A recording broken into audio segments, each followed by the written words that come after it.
Hey, what's up everybody? Welcome to another edition of the Yavin Base stream. My name is Endless. Welcome, welcome. We're here with another game from the Legion Ladder single eliminations round, the knockout phase of the tournament. Currently in the round of 16, trying to figure out who is going to advance to the round of 8. And today we have a game for you between pilotpaul, a notorious airspeeder pilot, and FloorftheDwarf, a outspoken rebel player who's making some waves with his triple Mandalorians. Got pretty far in Invader League, but was destroyed utterly by standby shenanigans because he was running Tauntauns, but enough about that. Let's talk about what these lists are today. So it is a rebel mirror, airspeeders versus Mandos. This is not a timed game. Let me get the time off screen. But it's interesting to me because they have the objective bombing run on this game, and it is going to be triple Mandos on bombing run against airspeeders and an ATRT on bombing run, and I am so excited because these Mandalorians have jetpack rockets each one has them. And so these jetpack rockets could spell serious trouble for that ATRT in Greg's list. If I was Florf, I'd be looking to headshot that ATRT as soon as I could. Generally speaking, the vehicles are the bomb carriers in an ATRT airspeeder style list, and so killing off the one RT that's present would not be the worst call. And forcing pilotpaul to carry his bomb on a different unit. These airspeeders are deployed on each of the flanks, and we haven't yet seen what units they're going to attach their bombs to. I have a feeling the Mandos are going to get all three of the bombs. We see that FloorftheDwarf in red, his Cassian and K2 have infiltrated to this position up the field. K2 with Incognito, safe for now from this airspeeder, but the airspeeder can very easily get into range 1 and do some damage to him. Meanwhile, Cassian has also infiltrated in a similar manner. There are some qualities of this map that make it like a mirror, and so we see both players have chosen to put their Cassians kind of in the middle of the elbow of this advanced positions deployment. Second airspeeder deciding to join its cousin here. The black airspeeder is only equipped with a power harpoon. The red airspeeder is equipped with Wedge Antilles, which is kind of mandatory. His card text was changed recently. Basically, you can take him for 1 point, exhaust to get a free pivot. So he is just superior value on an airspeeder. If you can take Wedge, you just should take him. That free action is just really good. Another thing to consider here, pilotpaul has a lot of repair droids. He has R2-D2 and 2 astromechs to repair his vehicles with, so that should be super helpful against the rockets of the Mandos. But it seems that even before then, the Mandos and the airspeeders are going to be deploying on opposite ends of the board. Neither player willing to risk their important bomb carriers. But I'm really curious where this third bomb is going to go. It might attach to Cassian, believe it or not, and Cassian might go in close range. Just gonna poke the players and make sure their Cassian guns are in the right configurations.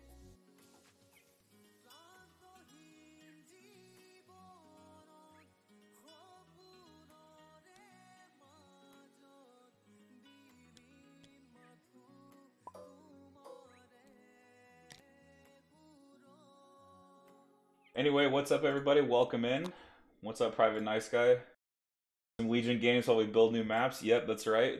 We are currently in the middle of the Battle Lines competition. Hopefully the best entries from that Battle Lines competition are going to make it into Invader League Season 6, which is the big solo league starting up here in a few short weeks. It starts, I believe, a month from tomorrow. Registration opens, and then the groups are announced on the 15th of January. So it'll be the, once we get a new year, we'll have some new awesome Legion League action to bring you here live on Yavin Base. R2-D2 for pilotpaul going down next to his airspeeders. Very smart, wants to protect them as much as he can. Also, looks like he is in a position to lead with the naked speeder as well, trying to keep Wedge around as long as possible. I am in great fear for this ATRT. Mandalorians can move 7 inches roughly. So 7 inches plus range 4 is 31 inches of threat with those jetpack rockets. Hey, what's up, Green Knight? Asking, is there a way to see the specific list being featured? Yes. If you type in chat ! blue list or ! red list, all one word, you can check out which check out what the lists are. The bot will spit them out in the chat for you. Okay, bombing run tokens are being assigned now, and it's going to go R2-D2, Airspeeder, Airspeeder. I really like this play because R2-D2 with a bomb token threatens to score both Secret Mission and his bomb.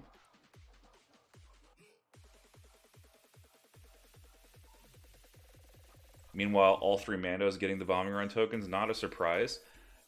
Had forgotten that Florf brought Leia in his list. Does Leia have strict orders? No problem, Green Knight. Absolutely no problem.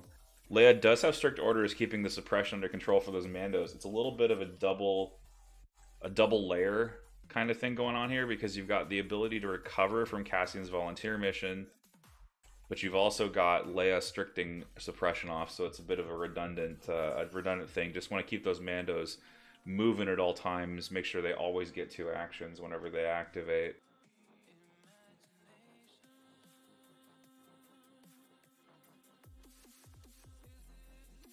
Alright, we got some more shenanigans going on. Deployment is complete here.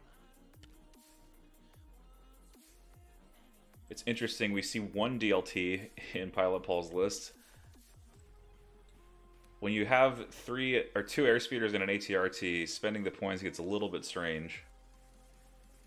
We see also Cassian loading out here, sniper, offensive push, situational awareness. Neither player with their Cassian in a position to actually do any sniping on this first turn. Kind of curious. And Pilot loses priority. Both players here running 10 activations. So that is going to be just straight upside for Paul there, losing priority, making Florf go first on this opening turn.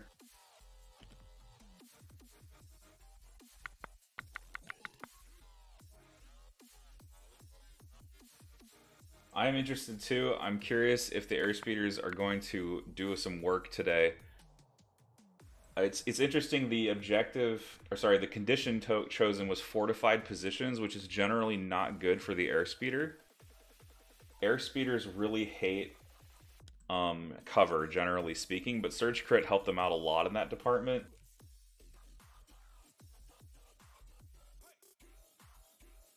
I think this first pull here for FloorftheDwarf isn't operative. He's going to calculate with Cassian, or calculate with a K2, which will flip the tokens to Cassian. It's always a good trick to remember with your K2SO that you can calculate odds on yourself and take an aim token, and all those tokens will go to Cassian himself. Now, Florf's Cassian is starting in the pistol configuration, and this Cassian, it seems to have started in the sniper configuration. So I do think that Cassian is planning possibly to try to long shot this ATRT this turn. Yeah, I agree. R2 is a double threat with bombing run. He also makes sense to be the 3rd unit with it because he's tailing behind the airspeeders, plus this RT is a bit vulnerable. It wouldn't surprise me to see this RT just back up. I don't think there's any reason to tempt fate with the Mando rockets and just lose an activation early. Oh, this airspeeder already catching some rebels at range 3. Off a double move. Getting aggressive here with this airspeeder, trying to kill some rebels. Just making sure they can't operate. And leaving his airspeeder there, I don't think it's going to be shot back by anything. It's so cool. So in advanced positions, he chose the furthest away corner to put his airspeeders that he could relative to the deployment of FloorftheDwarf. 3 crits there for the airspeeder getting through, but 6 hits total, and 2 rebels will die because those are the only 2 that can be seen by the airspeeder. But already the airspeeder causing some trooper bodies to be picked up. And this is something we haven't really seen a lot of since the very beginning of the game, when you could only play rebel troopers, ATRTs, and airspeeders, basically, apart from the heroes. Is that airspeeders were always amazing at causing you to pick up rebel troopers. Yeah, it is also ready to just drop the bomb, because as you see, the deployment zone is this line here in the middle of your screen. It just went away, but basically where my cursor's wiggling is about where advanced positions ends for Florf. So it is pretty set up to drop that bomb already. And Cassian with a single move here, I don't think can hit range 3 on this ATRT. He is just shy, and he's not in sniper config. And even if he was in sniper config, the sniper gun is cumbersome. So this is kind of a nothing for Cassian on this end of things.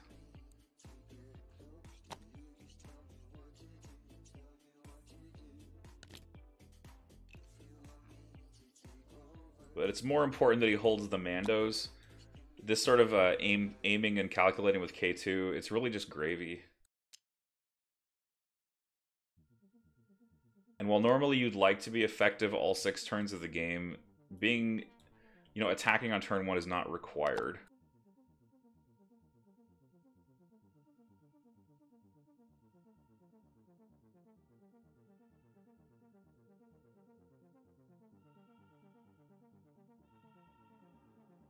So a couple things. One, if you're making a map for battle lines, feel free to tell us you are and kind of what your thoughts are with that.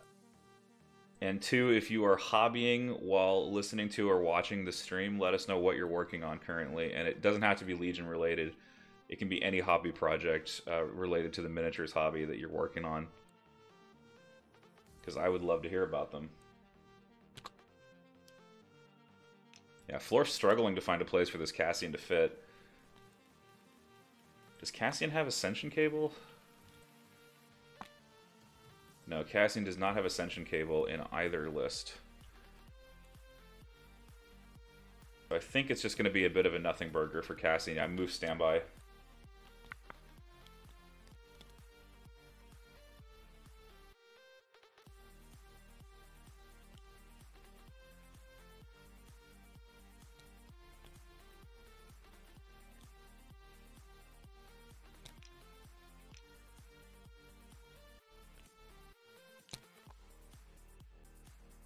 Performance measures. Performance of what? Okay, awesome Prairie. Making a Hoth map. I dig it. The Hoth resources are not the greatest. I think Renvar is pretty cool. I wish the blockers were a little bit smaller, but that's just me. I do appreciate the idea that Renvar is trying to be a multi-level map. Unfortunately, the way that line of sight blocking works and the way tempo works, multi-level maps are not... I don't know, they don't seem to work that well.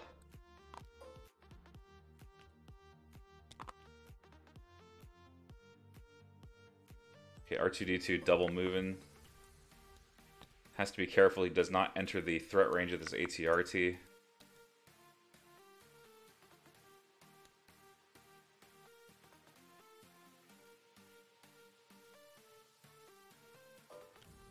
So I'm trying to figure out, like, I guess the airspeeders are probably just going to dump their bombs. And then they're kind of free to just move about the map and try to stop these Mandos.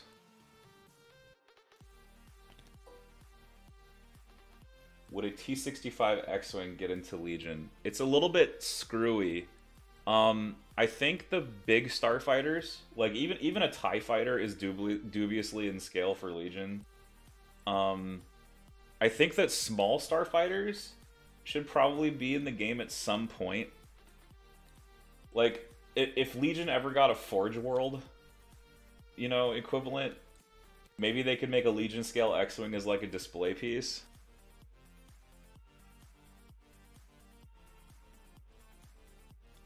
Yeah, I think at one point I went on Wikipedia and I looked up the sizes and meters of some of these vehicles. I think the X-Wing is just a little bit too large. It's also like, not only do they have to model the kit, they have to make a new base size potentially. But I think something like a Nantex, which is the Geonosian fighter, could absolutely make it into Legion because it's small enough. An A-Wing would definitely fit. But I don't know about the A-Wing's role in ground combat. Because, like, not only does it have to fit the scale, it also has to fit the mission profile, and I think an X-Wing more readily fits the mission profile, right? But, like, something like the droid gunship, which is like 12 meters by 13 meters, it's just a little too big, but it definitely fits the profile. Okay, so Rebel troopers are now repositioning, moving around this desert house to avoid getting shot up more by airspeeders that are incoming. I agree, though. Wedge and an X-Wing would be great. What I really miss, and I think it was a missed opportunity, they didn't put Luke as a pilot in an airspeeder. Because what does Luke do in Empire Strikes Back? He does get out of the... he does crash an airspeeder. He gets out of an airspeeder, and then he jumps into an AT-AT, the underside, and then like hucks a bomb in there. Are you talking about the lat? Yeah, the lat that you see in the movies is definitely a little too big.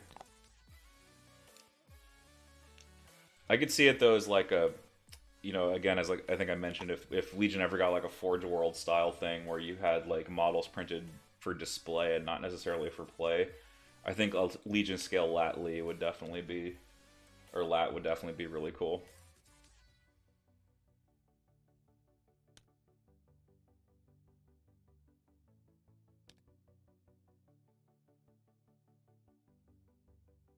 But it'd be pretty cool because you can imagine it having those beam hardpoints, you know, because the lat has those bubble turrets on the side. Oh, I certainly think Luke's ability, if he was a pilot of an airspeeder, would be Wing Commander. Or it would be Field Commander, but like it would be a better Field Commander that would let him issue an order to his wingmate when he got an order. Basically, it would be like, when you're issued an order, coordinate T-47. That's my dream Luke pilot in Legion. Is Luke with Field Commander and coordinate T-47.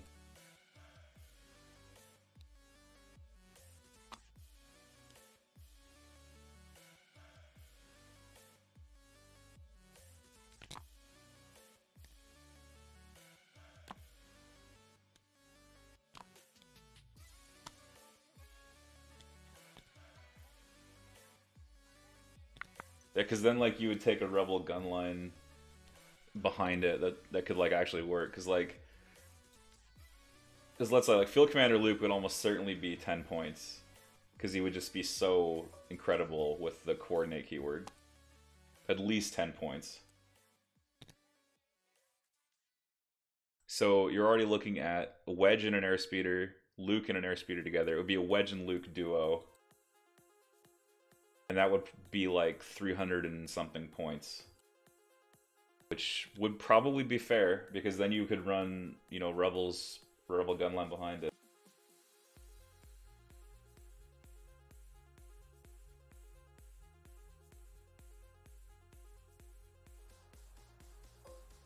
Yo, if you guys aren't clicking on that link that Private Nice Guy just put in the chat, that looks sick.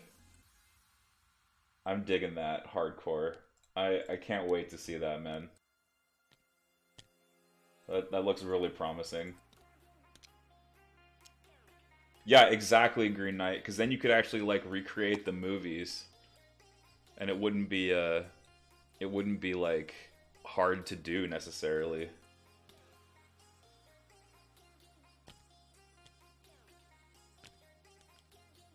Oh well, homebrew exists for a reason.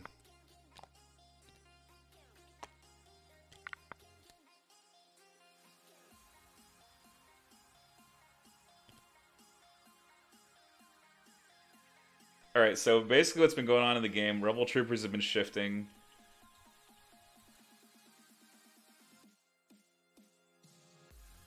Mostly stalling, trying not to get in range of each other. They're moving to the heavy cover here. That's interesting, they're kind of inviting themselves to get shot by the ATRT.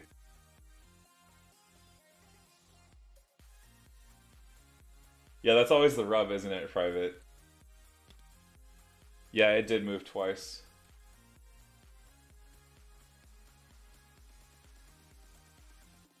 No, white was suppressed, not pink.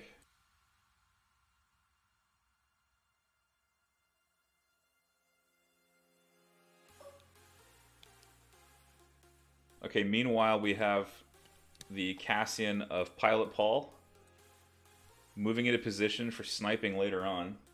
Hey, John Solo. Not much, man. Just casting some Legion. Talking about things we wish that were in the game. Maybe we'll see some stuff. For those of you that didn't hear the news, Luke Eddy is now employed by Atomic Mass, which is great news for Legion. It means there'll be continuity. I really feel bad about Alex not staying on. But we can sort of be happy about Luke Eddy staying in there. The game maintains some continuity between what it is now and what it will be in the future.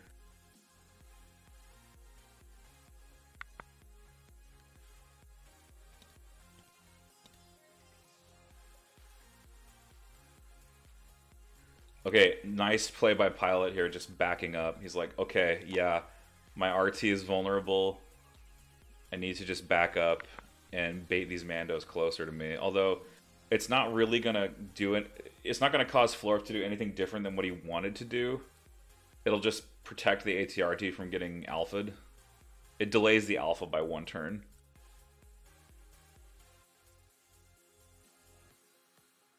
I like the backup play, though. I think it's correct.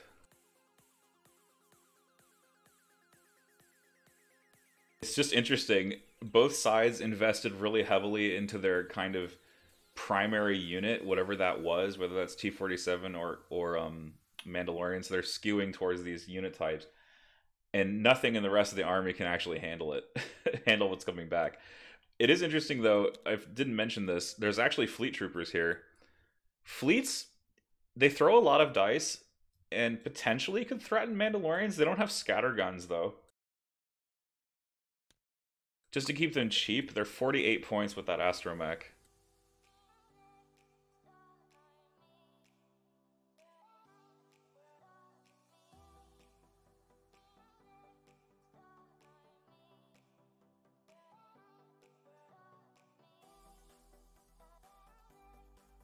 Okay, now Pilot Paul seems to be thinking differently about backing up with the RT here. Maybe he's trying to see what he can catch, if he can catch rebel troopers, but it's a little bit strange. You might do like 2 damage here and then just get completely killed. Right, exactly, Paper Towel. You can always get lucky. You can always get lucky.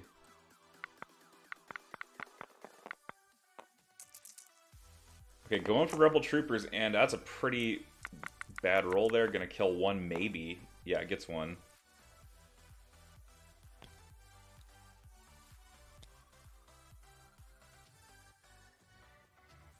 And he has successfully placed himself beyond a moved rocket.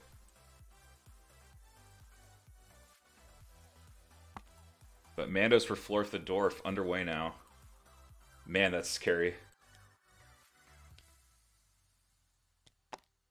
Let's see, on my hobby table, I have 2 units of Mandalorians. I have Cassian and K2, who I'm still working on. I have R2-D2, 3PO is mostly finished. I have a Wookiee captain who is in a different unit of Wookiees than the one I currently have done, and I have some stuff from other games on my hobby table.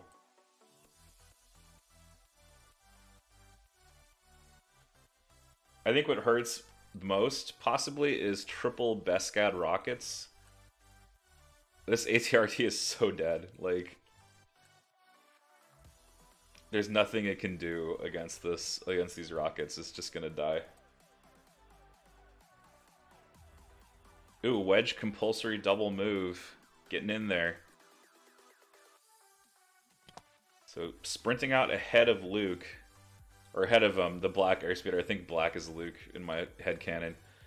But Luke sadly doesn't exist. Oh, he's got Cassian. Wow. Big stuff. Okay, Cassian does have a dodge. Does Florf have Tristan? It's triple... Does he have Tristan? Yeah, he has Tristan and double Beskads.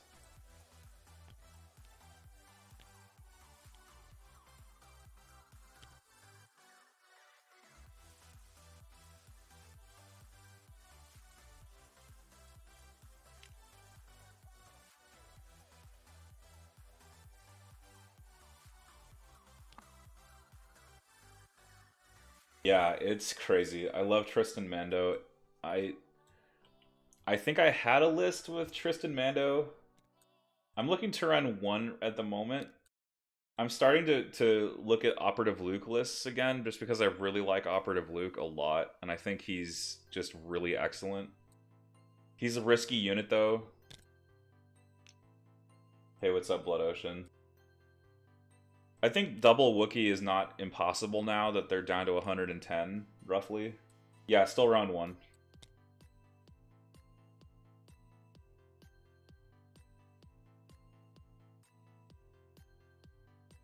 Okay, so a double move here puts nothing in range. Yeah, that's been my debate, whether I take Operative Luke and Mandalorians or Operative Luke and Wookiees. There's an Operative Luke Wookiee list that I've been experimenting with. You can actually take 4 DLTs and a medic and still have Operative Luke and Wookiees. So, seems good.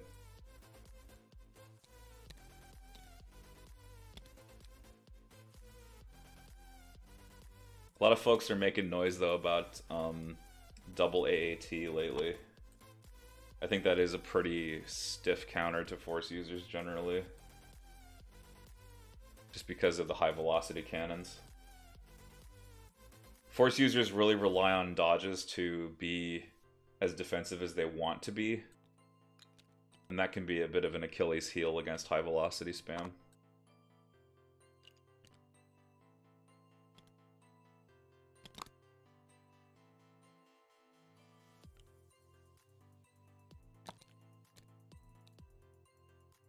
The worst is when you like almost kill an AAT that hasn't activated and then they just back away. They bait you into shooting it and then they do a little switcheroo and you're just like, man, why did I do that?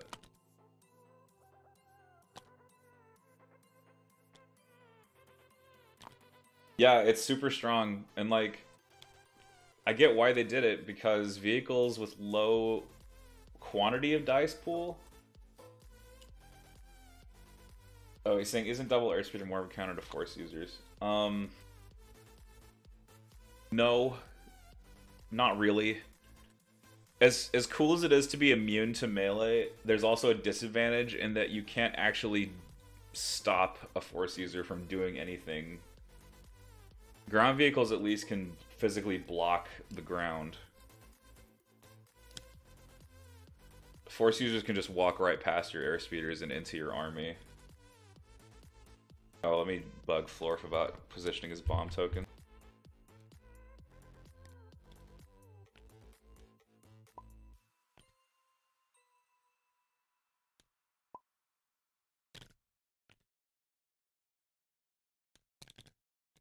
That's a really difficult question, Green Knight. That's super difficult. It's a trade-off. If you take a veteran and a Mark II, you pay 112 points for 1 CMO. If you pay 20 more points, you can take 2 DLTs. So if you think that activation padding is more important, you should spam CMOs with Mark IIs. If you think that Mark IIs are not really great and are not flexible, which is kind of my feeling, then you would take DLTs. I struggle mightily with taking units whose keywords I don't use. I hate paying for keywords.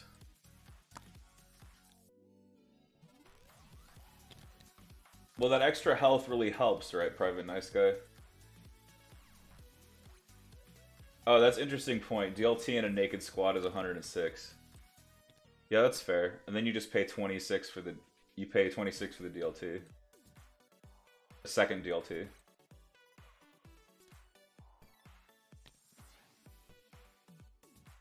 So I just think with vets, you're still paying for keywords you don't use.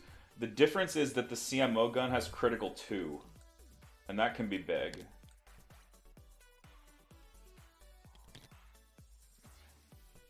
And it's especially big when you throw the full pool at something, because if you have critical 2, you get 2 crits through instead of just 1.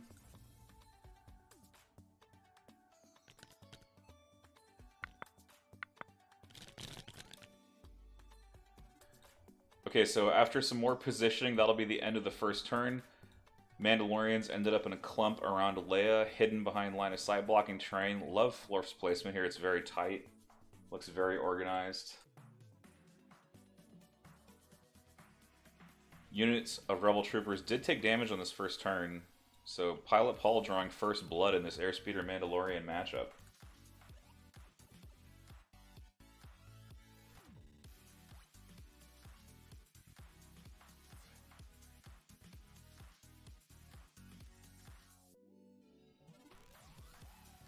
That's another thing too, John Solo. Giving the Airspeeder crit surge took away one of the Mark II's best fire support options. I still think, though, you can use the Mark II to fire support your snipers, and that's generally pretty good. Then it becomes a full commando pool.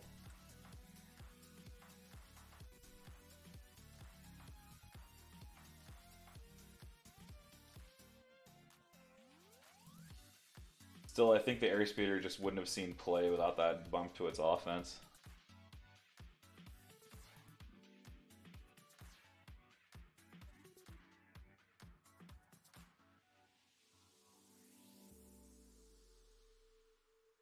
Wow, these Airspeeders are already like on top of this end zone here for bombing run. It's kind of scary. Pilot with his card already down. I wonder if it's turning the tide or maybe push. This is definitely a list where you would run turning the tide.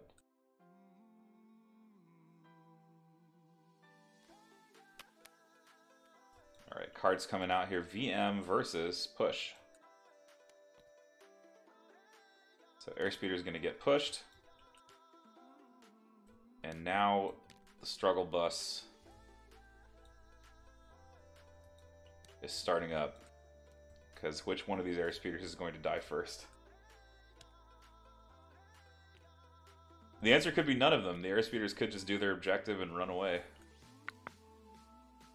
In fact, it really wouldn't surprise me if all the Airspeeders did this turn is just like drop bomb and then flee. Pilot going to the stack and getting K2 first.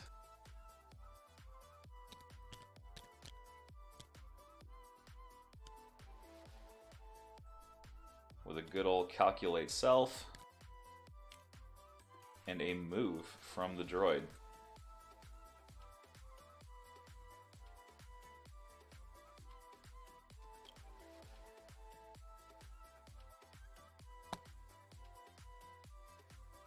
Yeah, I've seen a lot of that 12-act Op Luke stuff going around.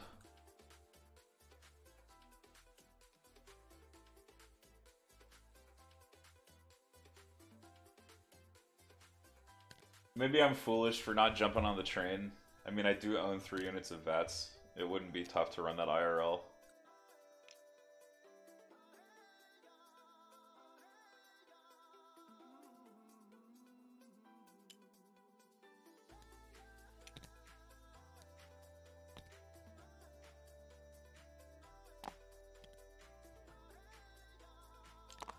Curious about K2's position here. He calculated, so he's not going to get an attack. So moving forward doesn't seem optimal. I think you just take a second aim for Cassian.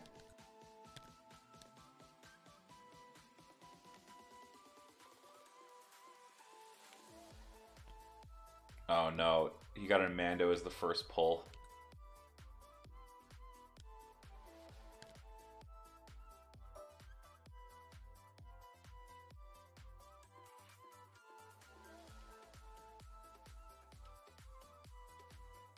Paul's commander is still the sniper rifle, not Cassian. The sniper back here.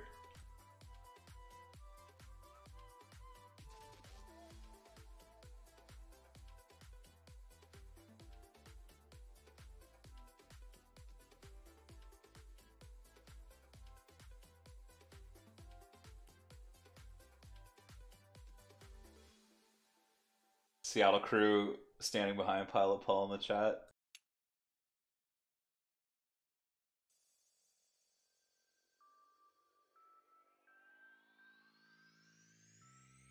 So purple is a Biscad. Tough choices here. Look at that T-47 popping a wheelie in the sky up there.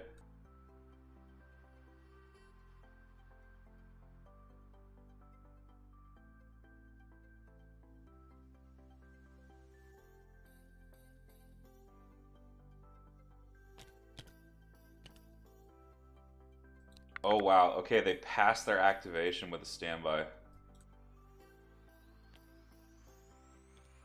Didn't like any of those options there. I don't know, Izzy. If you wanna grammar logic check every single thing I say on stream, be my guest. That's how you want to spend your life. Be my guest.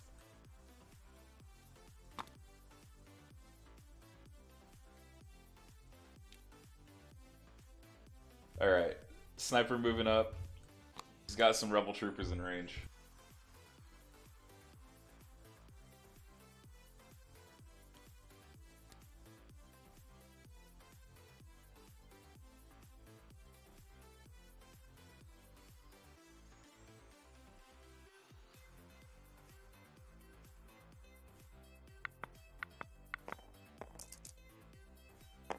Oof, nice shot. Love it when you get a hit crit off a move. That's the best feeling. Rebel Trooper goes down.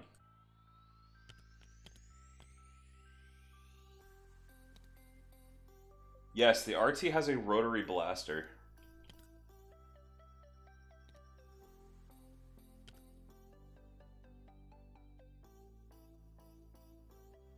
Okay, Leia issuing some dodges. Good stuff. Does not want to use her Inspire because Danger Sense is currently active thanks to Volunteer Mission.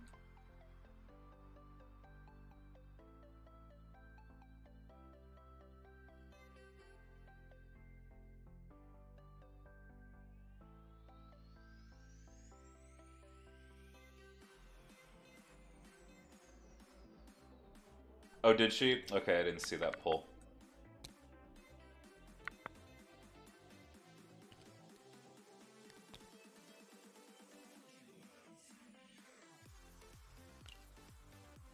Okay, Purple Bro is moving up here. It's a little bit strange. These kind of furtive moves with the Naked Core. Always an interesting time.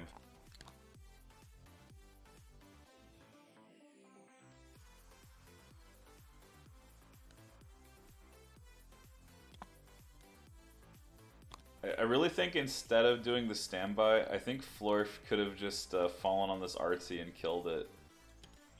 I think he's really fixated on killing airspeeders.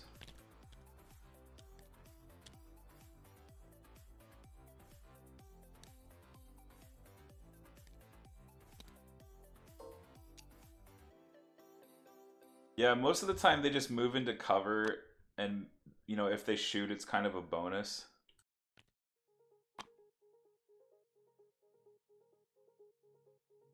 Yeah, K2 should certainly...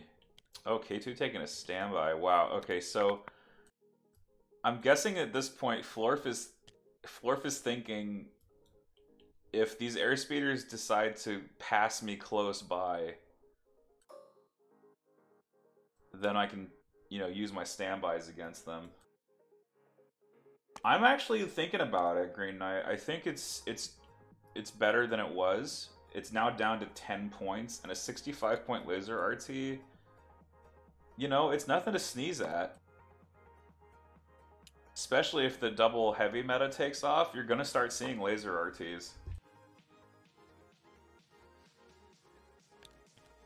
Food for thought. An airspeeder is 130, but 2 laser RTs cost the same. It is also 2 activations and 12 wounds.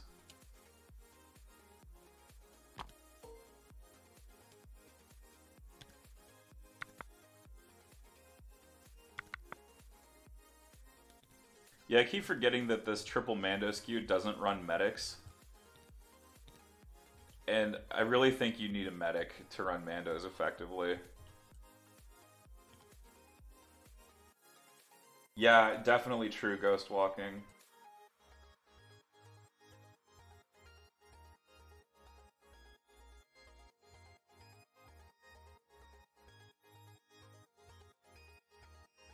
Okay, Cassian in sniper mode has some Rebel Troopers still. There's actually a chance to eliminate an activation here with a double crit. Does not have enough aims, though, to make that happen.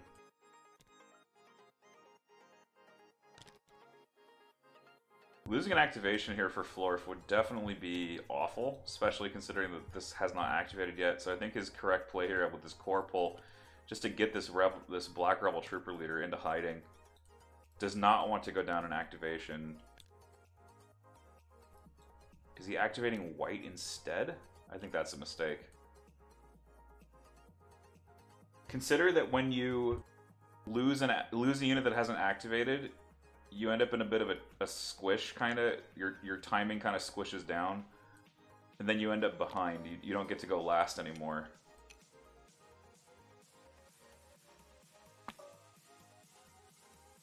Oh, don't I know it, Paper Towel?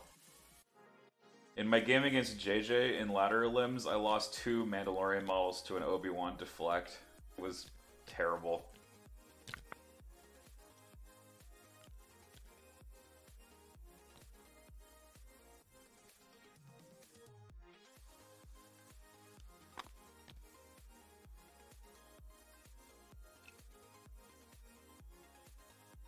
Okay, R2 moving up here, staying behind his airspeeders, trying to stay close enough to repair them if they do get shot.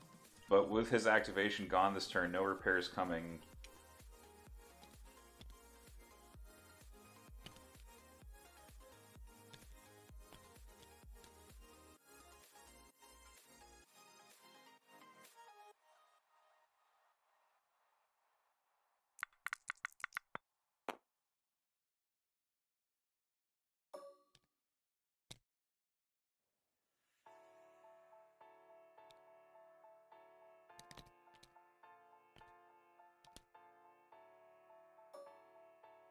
Oh, it's just the worst.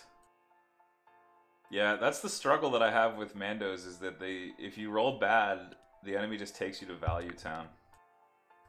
Okay, Black Rebel Trooper fails his rally and backs up. Does not want to get killed. Does not want to lose that Acti.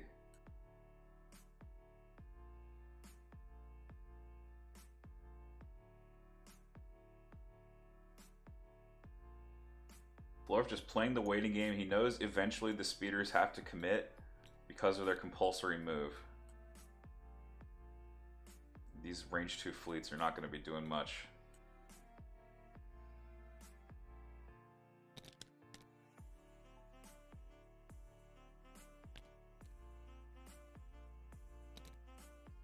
So someone opened my eyes to offensive-defensive stance on Maul.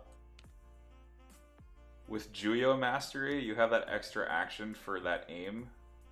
So you play like at last to get Jedi Hunter, you gain a free aim, and then with Juyo, you can aim and swing and have 3 aims, plus observation tokens from your droids.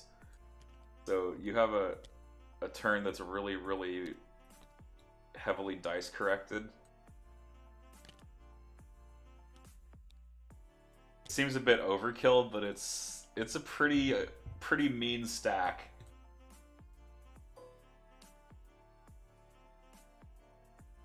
You have to start close enough to be able to move into melee, aim, and attack.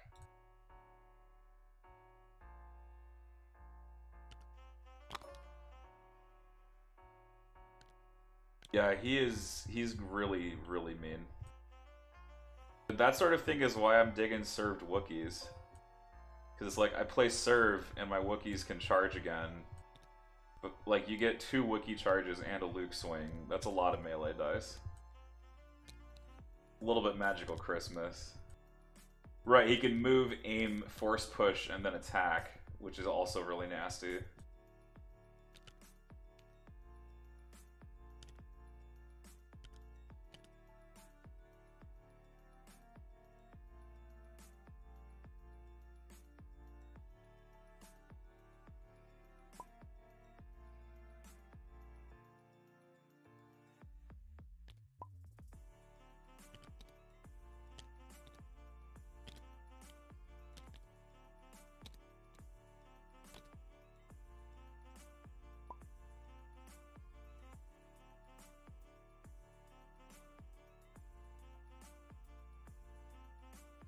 Yeah, of course you have to sacrifice a really valuable wound, but hey, pretty soon the CIS are gonna get medics. That's gonna feel really bad. And of course you always play supply drop with Maul because Bacta is extremely valuable. Okay, we have an airspeeder in position to drop a bomb.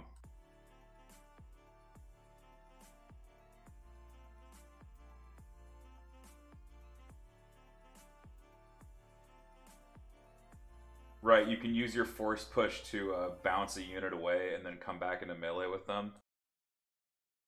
That's super nasty too. It's one of those moves that force users have been doing. Is kind of this juggle. They can push a unit and then re-engage on the other side.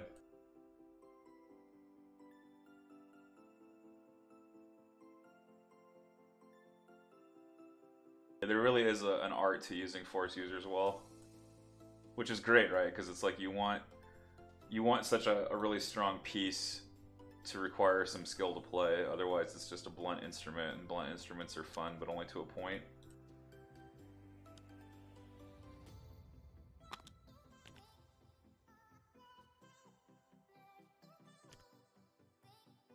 Okay, so Black Speeder did compulsory.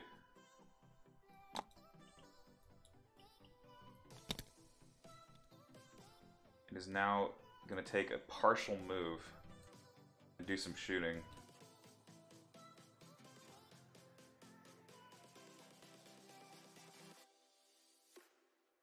Unfortunately, wow, have both repair bots gone? Yeah, both repair bots have gone.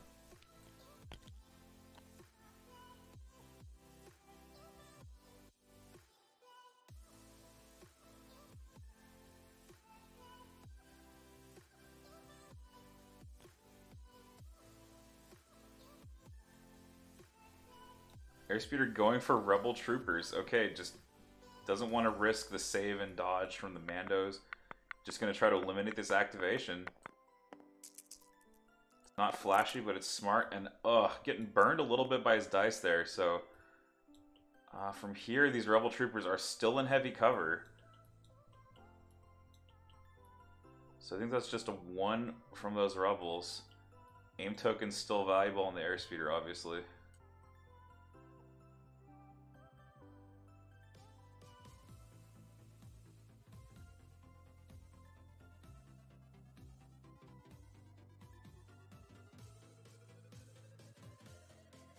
Yeah, if he had touched the building, it would have denied the cover.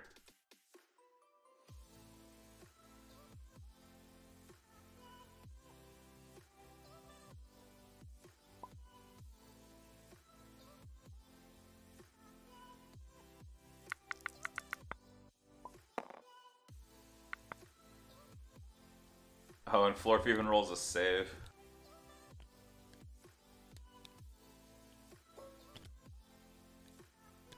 But the good news is the bomb is dropped in a safe location and is very likely to detonate this turn and score a point for Pilot Paul.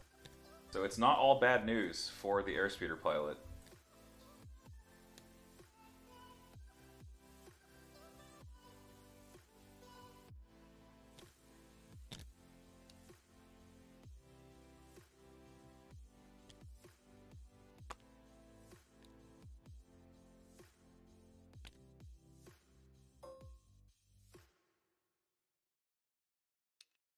Alright, now the Mandos, they've caught the scent. They smell that airspeeder exhaust. They're on the hunt for some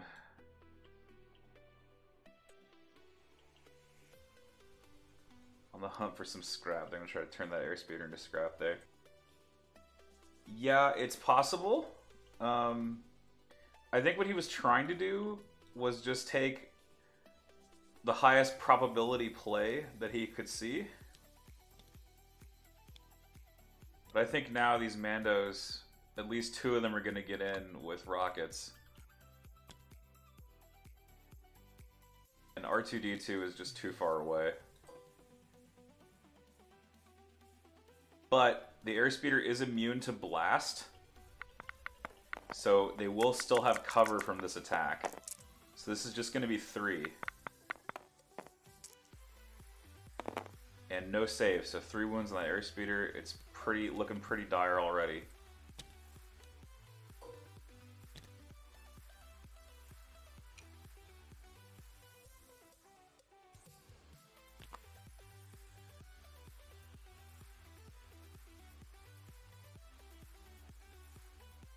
Tristan has not activated. The blue bases are Tristan here.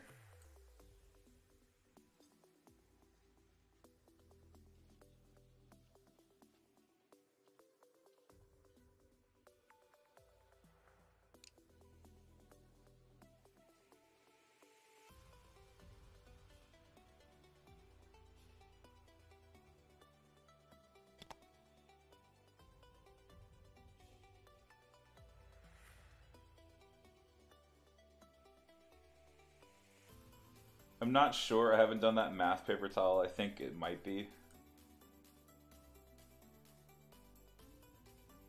Lethal can be useful if you're like trying to finish off the airspeeder though.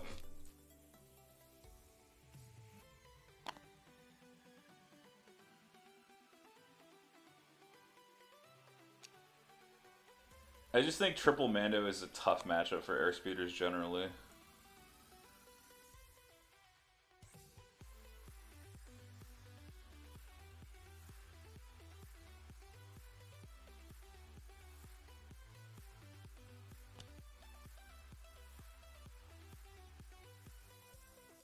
Okay, going for the Tristan Mandos with an aim. The Tristan Mandos do not have a dodge. Oh, they can't even be seen though. Oh, that's a problem.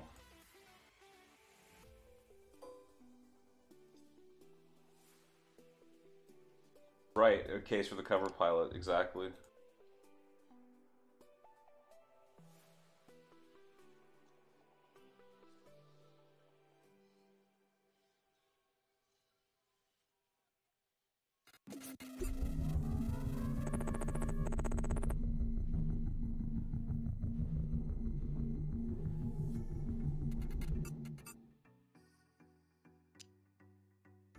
Hey, what's up, Droids Roll? Welcome.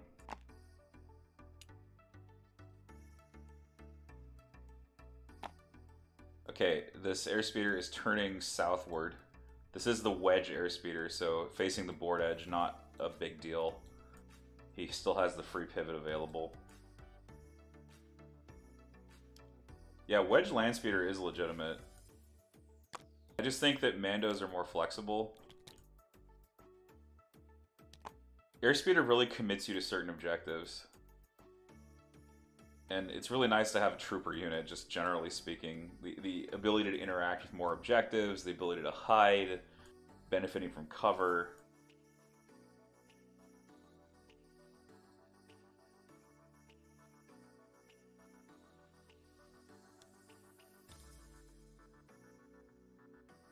Okay, so this was a double move, wedge pivot.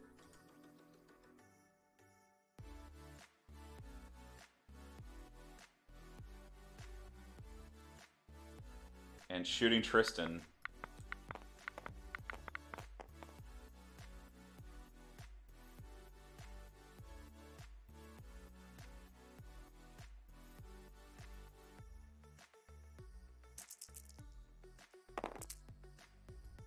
Some better dice that time. Tristan is in the open. So we might be seeing dead Mandos here. I guess he has light cover somehow.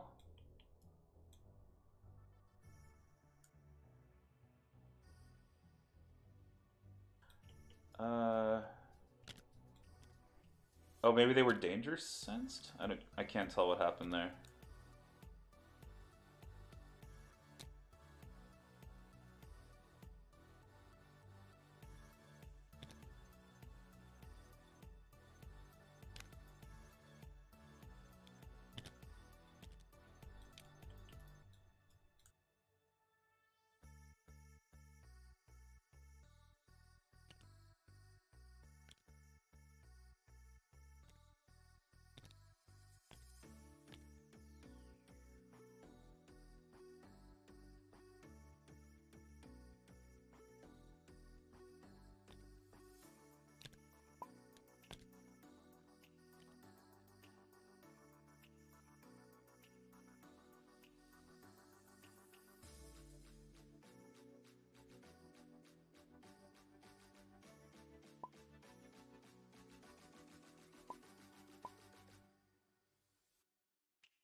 Okay, so he did shoot a danger sensed unit with a dodge.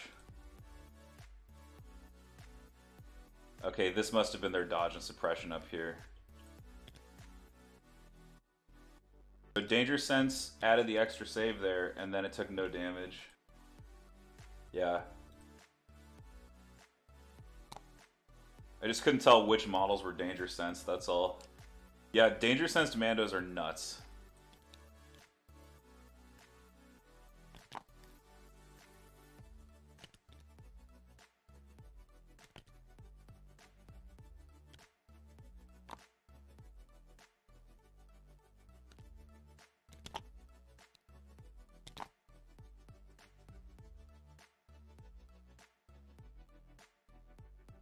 Okay, they're moving under the airspeeder to deny heavy cover.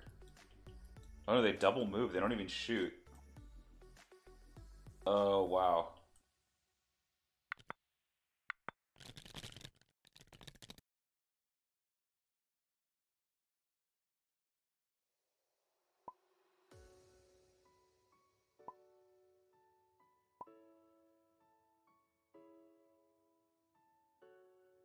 Pilot did drop both bombs, but yeah, these Mandos could just move and claim this bomb. So I think if he chooses a bomb to destroy, either bomb is now vulnerable to being picked up. He can't detonate red. Okay, so that bomb goes off, Pilot scores a point, but Tristan's squad is in position to pick up that second bomb and steal it.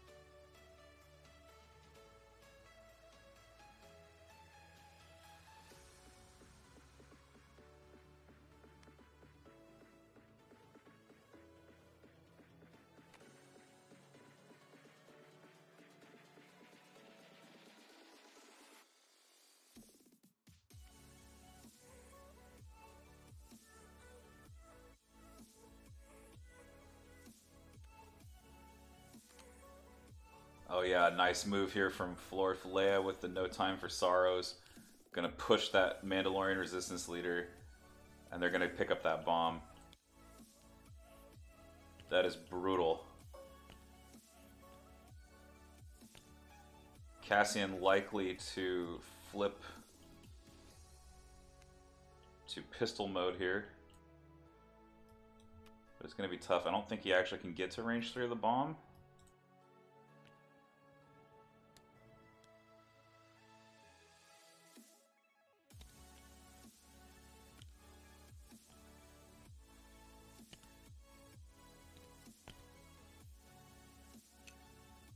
Yeah, this is the struggle with putting bombs on vehicles.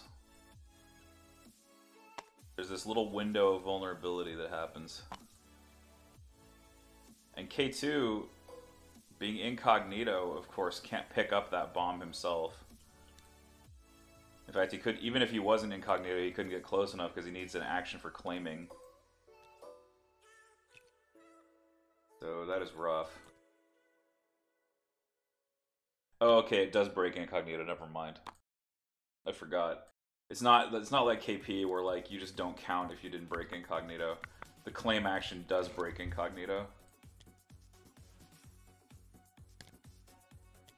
Thank you, Bobette.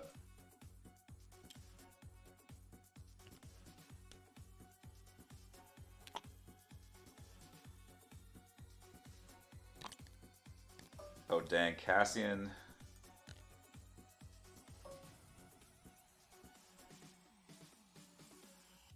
Cassian with an O push and shoot here into the wounded, or not into the wounded airspeeder, into the wedge airspeeder.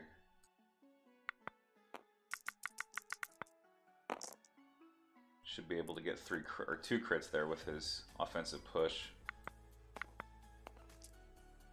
Airspeeder will take 2 damage, of course, because of Pierce. So red airspeeder now with 5 wounds remaining, black airspeeder with 4 wounds remaining. He does not get aims from NTFS, he gets aims from moving. They changed tactical to require a move action.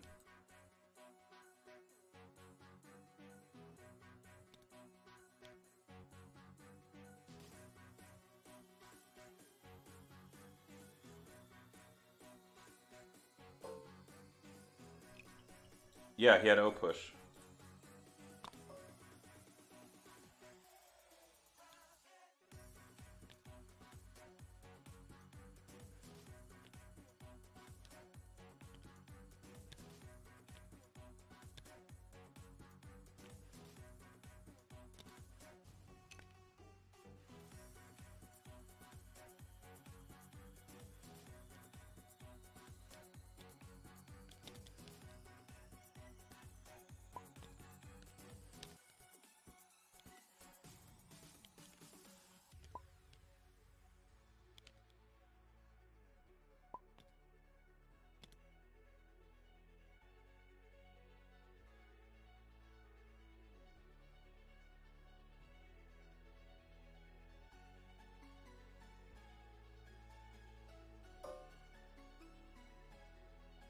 Trooper's unfortunately not able to hit R2-D2. Or Mandos.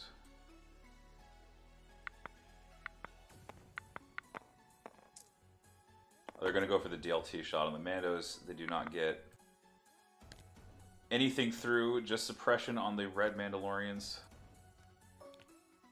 K2 activated now in range 2 of that airspeeder.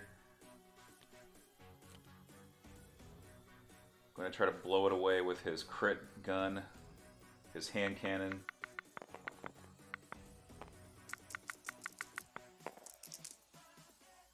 Starting with no results there initially, not a great start. Pulls back 1 crit and 2 more aims left. 2 crits. Can he make it 3 or 4? Makes it 3 crits with 3 aim tokens.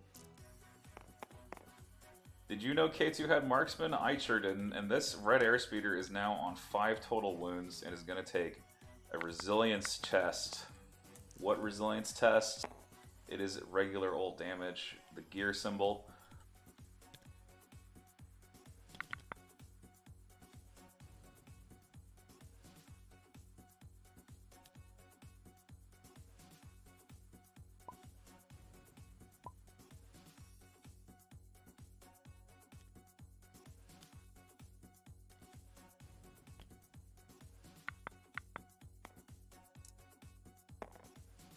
And this airspeeder will lose an action.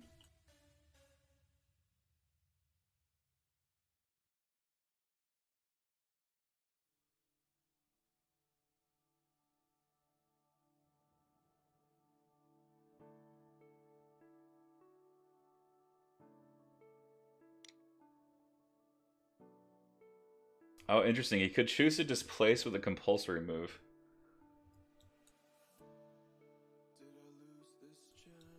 So whatever he does here, one of these moves has to be the compulsory move.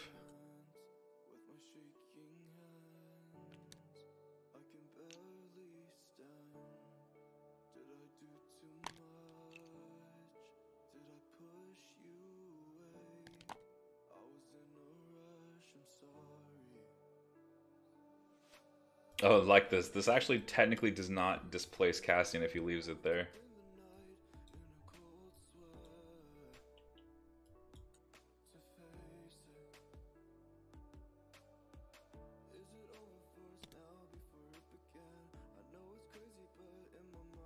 And actually, technically, this displaces neither miniature if he lands here. It doesn't matter if the model's in the way, because the base only matters. That displaces right there. I love TTS.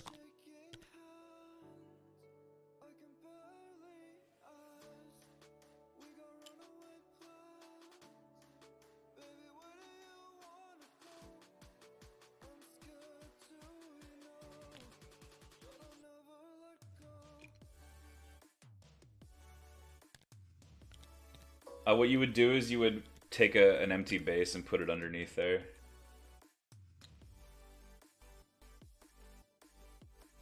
I think the rules actually outline taking an empty base and doing that with it.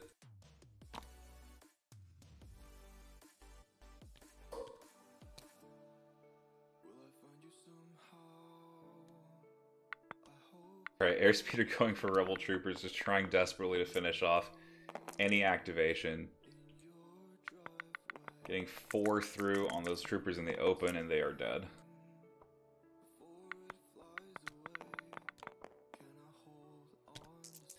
And actually buzzing back. Forgot that this Wedge Speeder is equipped with a ground buzzer. So buzzing back at the Mandos for 3. Will he wound them? He does wound once the Mandalorians.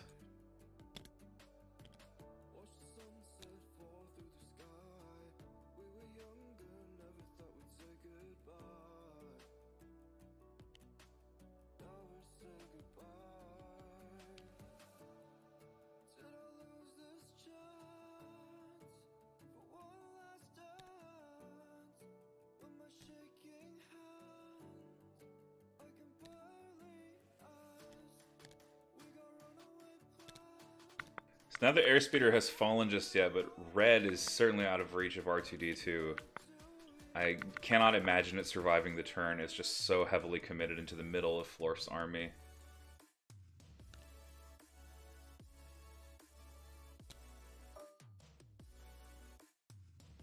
And Pink Rebel Troopers aim shooting, just trying to get random crits into the Airspeeder. There's one. See if he can get more on the reroll. Does not get more. Airspeeder blocks it, still 2 health remaining.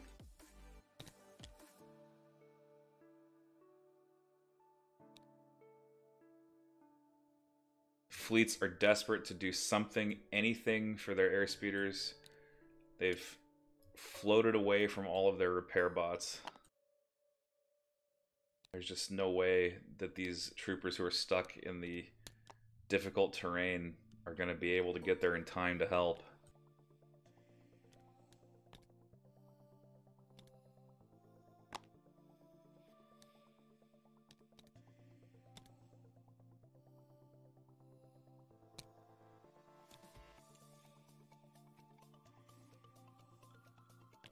Floorf grabbing some more Mandalorians.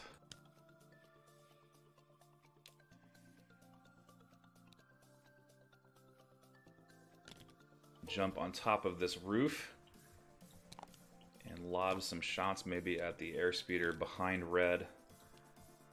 Purple still has its jetpack rocket.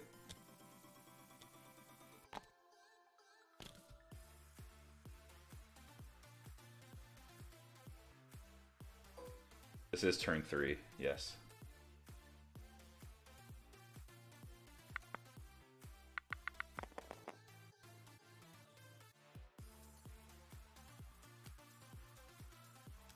Just making sure that we know which units have used the jetpack. Blue has not used its jetpack rocket just yet.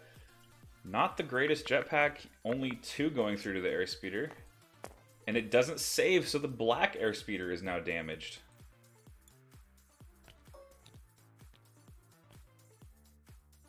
What will the resilience test show?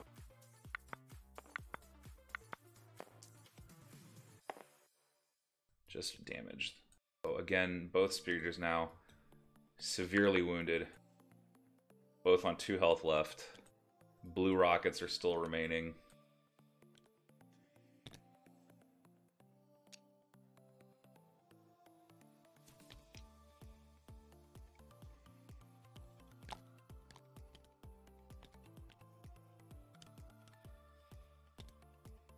Meanwhile, blue fleets with their repair bots are just getting bogged down in the light cover of this sand mound and not able to catch the airspeeders that have basically run away from them.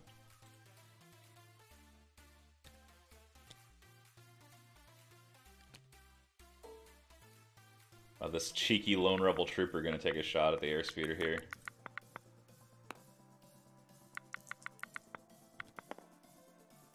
And nothing there. The left to go for Florf. Leia, with her crit gun, has a very strong chance, I feel, of taking this airspeeder down with an aim shoot. Blue Mando's likely going to jump to this objective token and claim it and steal the bomb. Meanwhile, an ATRT struggling to find its purpose.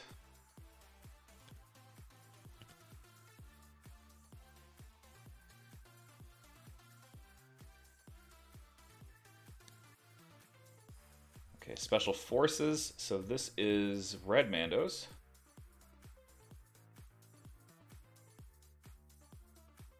Red has used its rocket.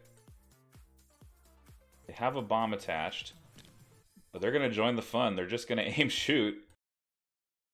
He's throwing everything he has at these airspeeders to make sure they die. 8 black. Natty crits only. Gets 1. And aims for another. This airspeeder could die. And it will. No save. Red airspeeder is down. Wedge has crashed. He is out of the game.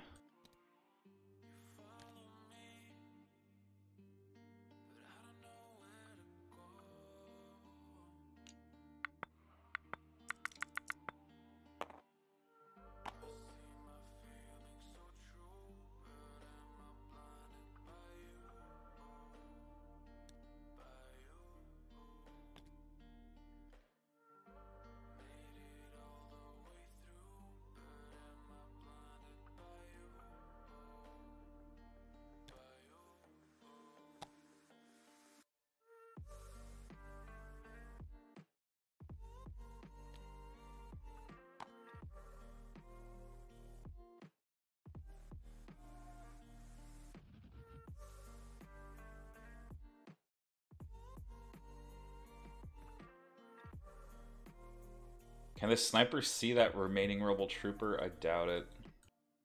Yeah, it's just too far around the corner.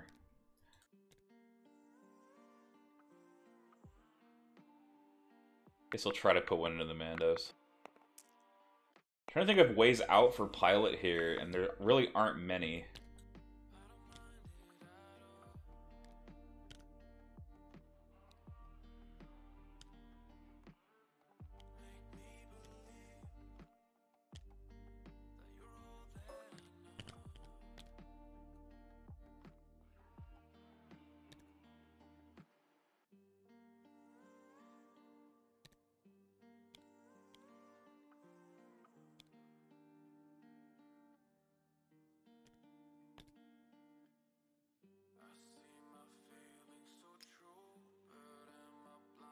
R2-D2, of course, threatening now secret mission into this zone. Both sides threatening to score a secret mission, but it may be a wash since they both have it.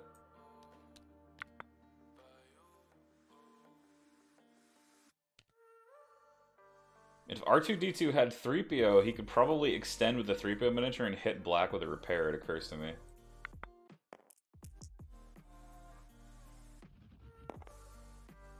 Okay, this airspeeder will get all of its actions. Now, it doesn't have to do a compulsory at the start.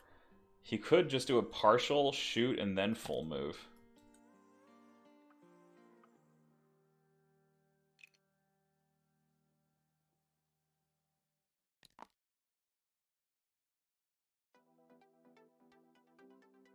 Does black have a buzzer? No, it does not have a buzzer.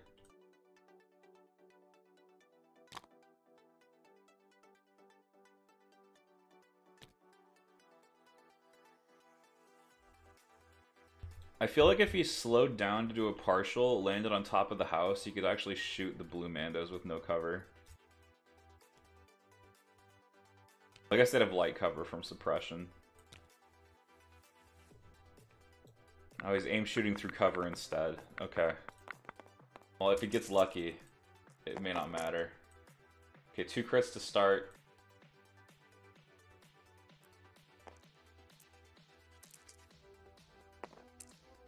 Not able to get more than 2 through there. I think if he'd flown on top, he would have gotten an extra hit in, but it hardly matters. They're still gonna take some wounds here. Ouch. The 3 through heavy and 2 Mandos get wounded there. Tristan taking a wound. An Airspeeder compulsory move displacing everyone underneath. And actually that's kind of important because blue Mandos will end up on 2 suppression. And if they end up on 2 suppression and fail to rally, they can't claim the bomb right away.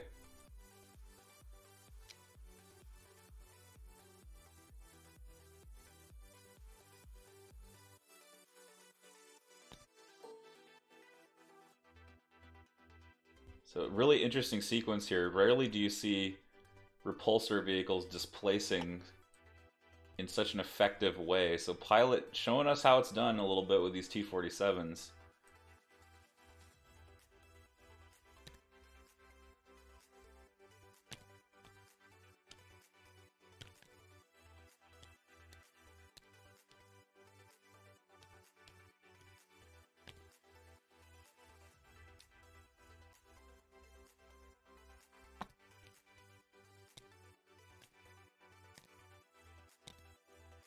Will Cassian... Will he be the one to pick it up, or will the Mandos be the one to pick it up? It's interesting, this displacement choice. Did he displace away from the bomb? Oh wow, they're on 3 suppression. Okay, that makes sense. They got shot, displaced. They got displaced and then shot and displaced, so they actually have 3 suppression on them. So there's actually a good chance they don't rally to pick up the bomb this turn. No, because they got displaced twice. Big rally for the Mandos here. They rally none of it. And they're not going to be able to pick up the bomb this turn.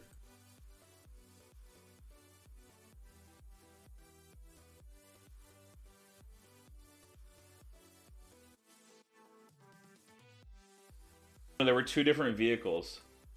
You can be displaced by 2 different vehicles more than once. He got displaced by the Airspeeder first time, and then displaced by the second Airspeeder.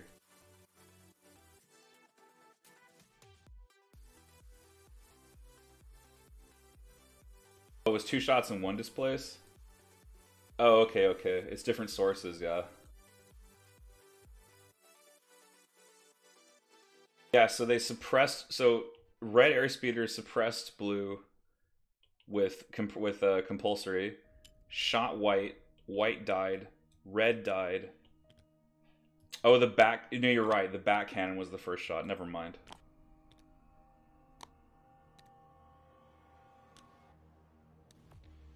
Okay, the Mandos fail to rally and just try to tuck back against the wall, so it'll delay the bomb drop. And now K2 can possibly double move into base. Actually, it won't matter. Just by denying that, he's successfully kept his point, because he'll just detonate it now. So it actually doesn't matter if K2 picks it up or not.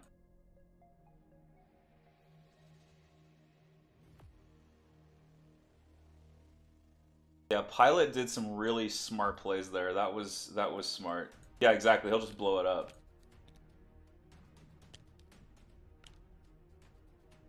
All he had to do was stop the Mandos from picking that bomb up.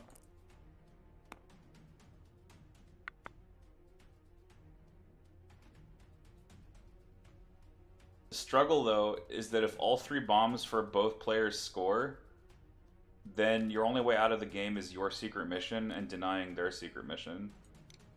Because you're just going to be so far down on points now that your airspeeders are dead.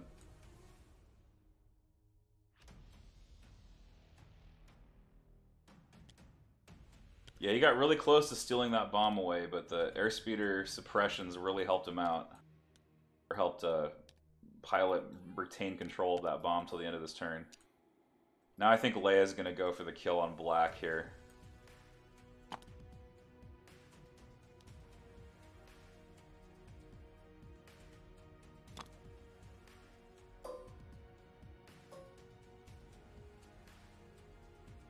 Needs natty crits, though. He does have crit surge. Gets 2, and the airspeeder is probably dead. Boom, boom, pierce, and down goes black. A good point, Paper Towel. He's got this bomb that's kind of just chilling. It's going to be the end of turn 3, and this bomb has to get there by 6. I think it can.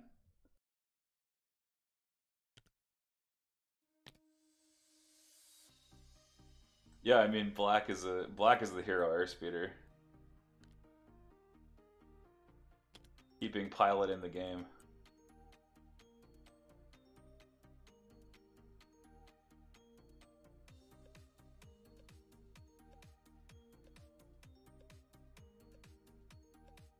Meanwhile, Cassian, still in sniper mode, has some shots on Mandalorians.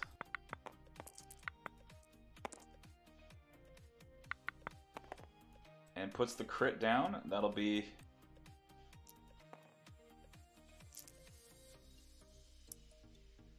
Rerolls to a second crit! The dream! And more Mandos are gonna die.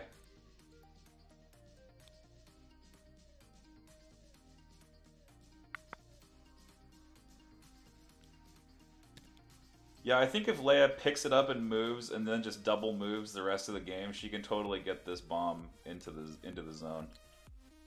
So I don't think Florf is going to have a problem scoring his objective.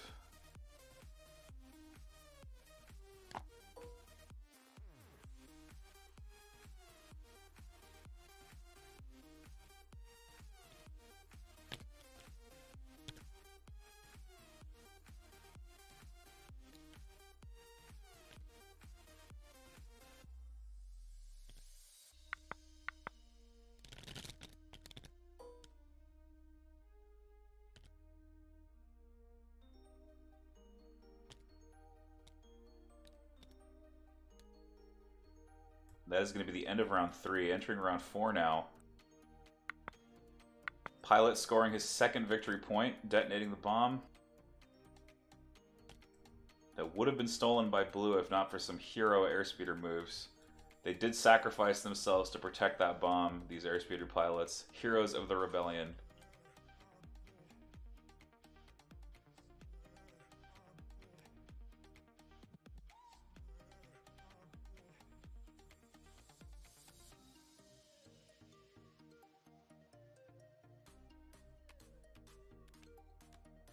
Whoa, Cassian pulling out the crack shot here. Is he going to crack both sets of Mandos with his sniper rifle? Is that the play?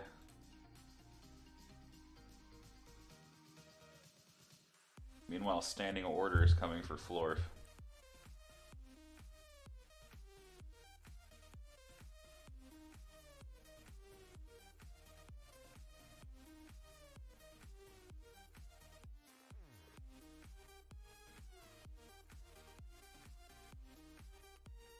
Making sure standing goes on to purple to get them out of there. This poor RT really just hasn't known what to do.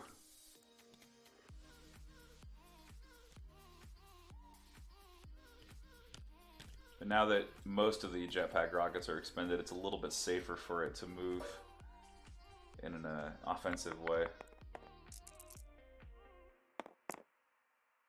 Very nice shot there, getting the double crit off Marksman into Purple, and Purple's gonna lose 2 Mandos. Purple almost dead. It's left on 1 wound. Mandos failing their saves. Cassian hitting back at these Mandos. Crack shot for a second swing here. Converts 1 with an aim token. And does no damage on the second crack shot. But very nearly eliminating Purple. If he eliminates Purple on the roof there, that means one of the Mandos will have to go get the bomb and waste a turn. And Florf immediately activates Purple. Strict orders to get rid of the suppression. Oh, he rallied. Okay, he didn't strict. They're going to be successfully dropping that bomb inside the zone. He needs to be within.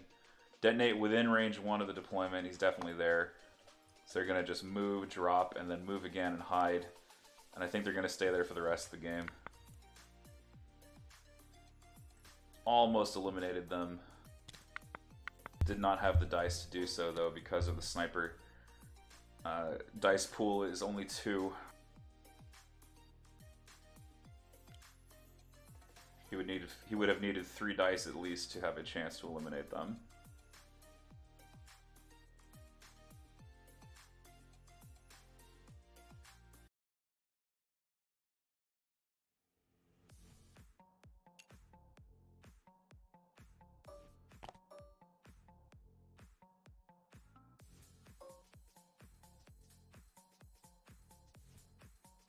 These rebel troopers are trying to get a shot in at R2-D2. Maybe Pilot should give Florf some of his own medicine?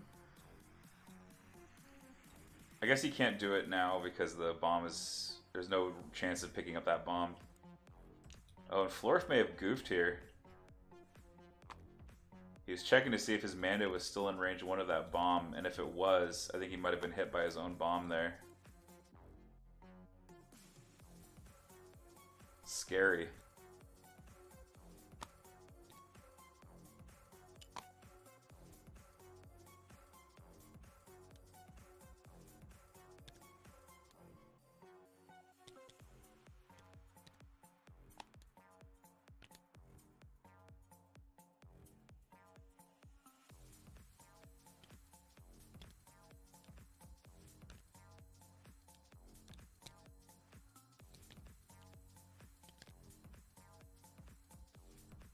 Pardon me, guys, I gotta go off mic for just a second.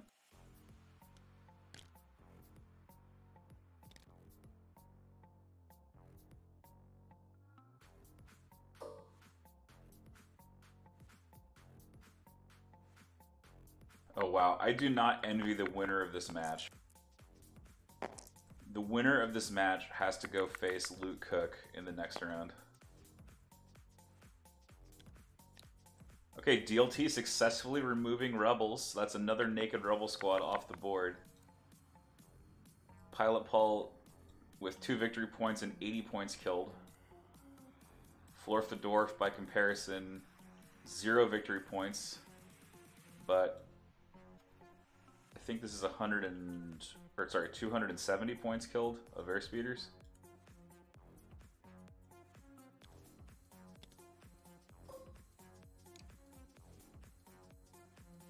Yeah, Luke's playing that double AAT stall list. Such a degenerate.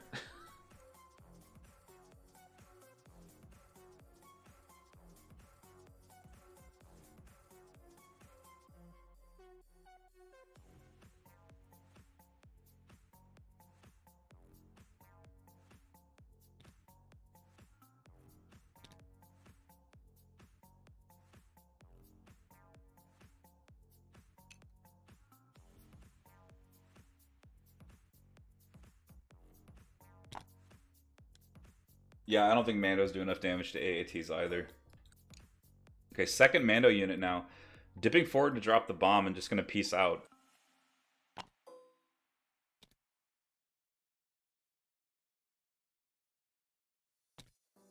Now, if these fleet troopers were rebel troopers, they actually would have the range to shoot the Mandos this turn, but they don't, unfortunately, because they only have range 2 guns. They're not anywhere near as fast as those Mandalorians are. And actually, the Mandos think better of their decision, going to go to the outside instead.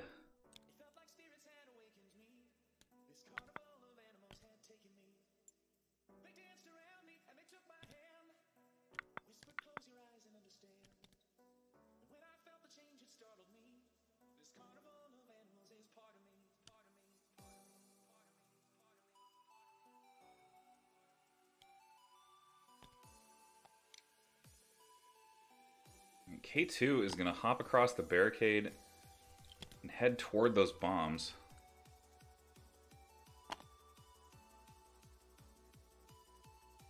Not in range to move and pick them up, but in range to move and shoot someone. That someone could be that lone Mando.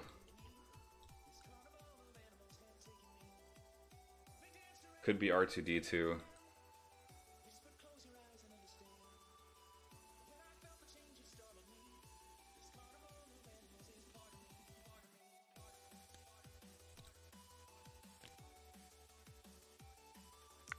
What are you talking about, Velo? He jumped down and then went back around this this crate. He's able to cohere around it legally.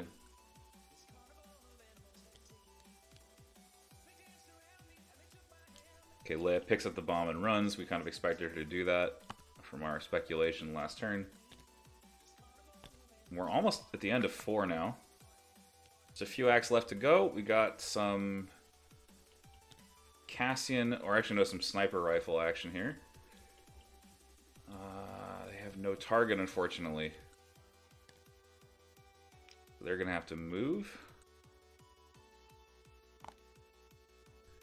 Do they have a target here? No, they don't. I would just commit to a double move, get behind this barricade. Just try to hold this angle. This map is really a lot about holding the angles. Like any kind of urban map like this, you really have to be willing to hold more than one angle.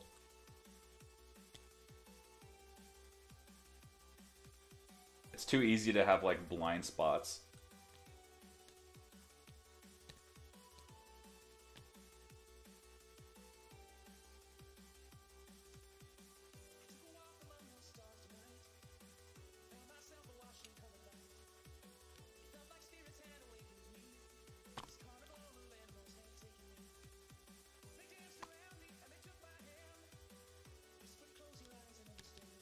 Interestingly enough, the Cassian list is not running Blast Off, but the Airspeeder list is. Which makes sense. It makes it easy for R2 to score that objective token. So now Pilot Paul's win condition is basically going to be stop Leia from scoring. If he can stop Leia from scoring or stop R2-D2 from scoring, he'll have the game in the bag. Despite losing his airspeeders. He's definitely had the easier time scoring his objective.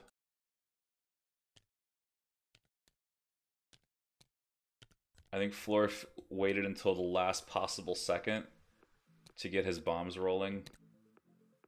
And we'll see if K2 is able to punish this. I don't know if he'll be able to. Florf will probably just detonate the close one to K2 first. But yeah, this game is going to be converging around this outer lane, seeing if Leia can get in there. Of course, Florf has to be careful not to block his Leia from moving the full distance.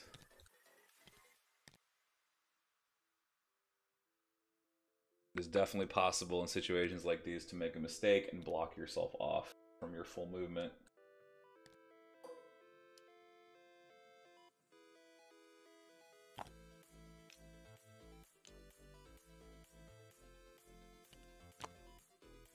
I think R2 can just like drop it here. Are they both equal in Acti now? I think they are equal in Acti again. Yeah, 2 Rebel Troopers versus 2 Airspeeders now.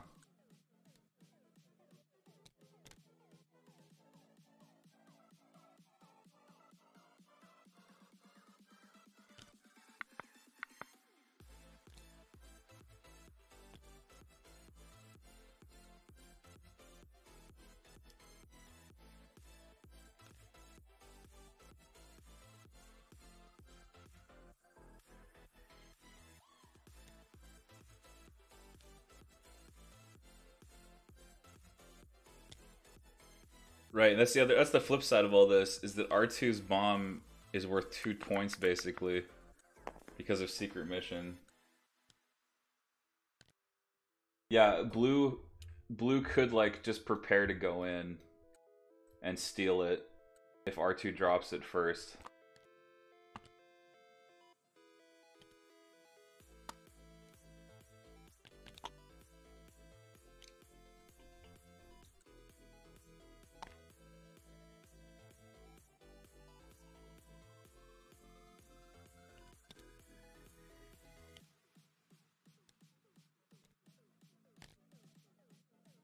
Alright, so K2 rolled his clamor test, did not take a wound.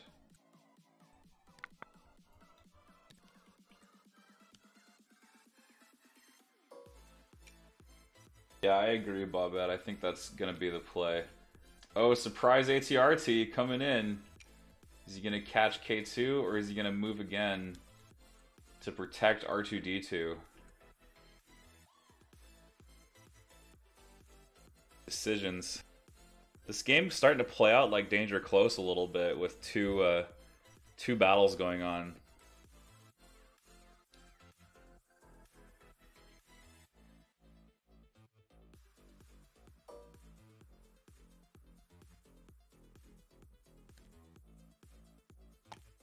Tempting as it is to shoot K2, he just needs to get in there to protect R2D2 with that. That's ATRT.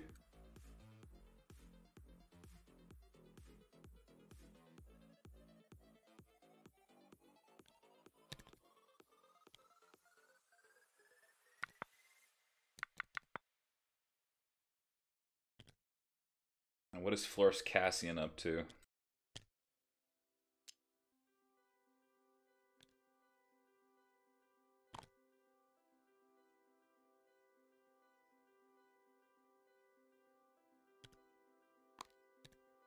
I think if I'm Cassian here, I might just consider a move recover to get my offensive push back.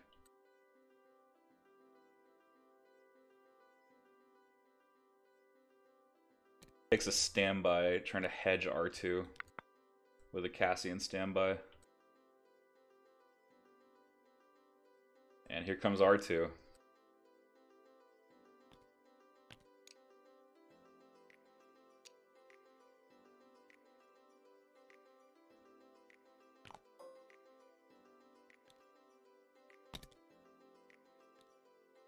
R2 doesn't even need to, he doesn't even need to go that far. He can just drop it now. And these Mandos are not close enough. So R2 putters on top of that building there, drops the bomb, and putters away.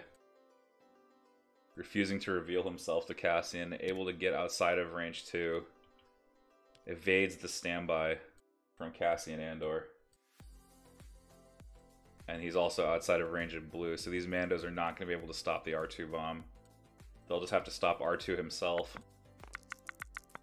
They're still on 2 suppression. They even lose an action. Oof.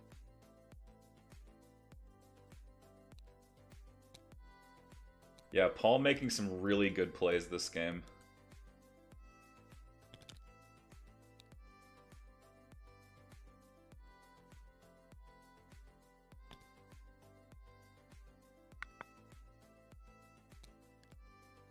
So he was able to get all 3 of his bombs in. So he has a chance to stop Florf.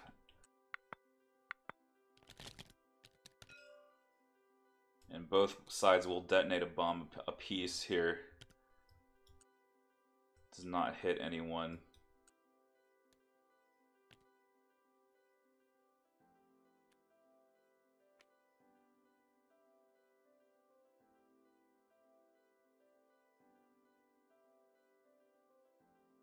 Did he not detonate this bomb?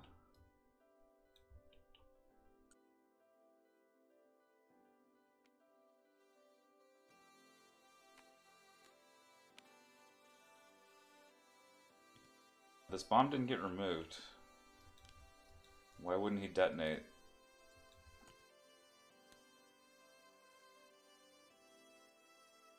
I guess he can try to hold it, just in case they try to come after him. Oh no, he did detonate it. He remembered. Oh, I was scared for a second there.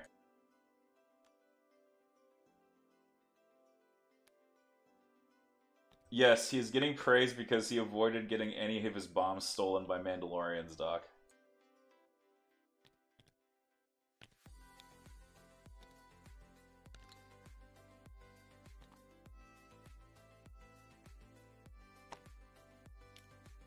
Okay, so if Leia can get her bomb into scoring range, I don't think she can get into scoring range this turn.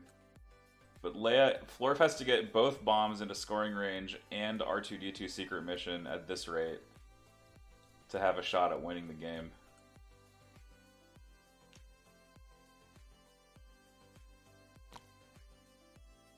Yeah, exactly, Private Nice Guy. Me too, Captain Cook. I want to see AAT versus Airspeeder. That would be a welcome change of what's considered top level right now.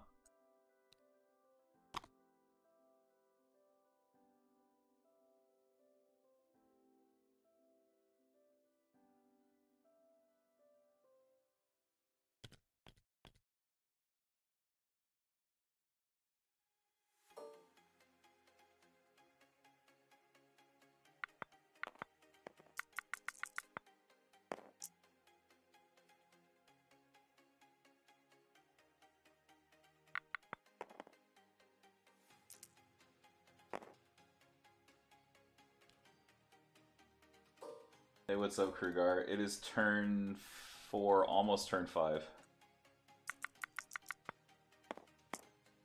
Oh, Leia bombing here on turn 5. Coordinated bombardment.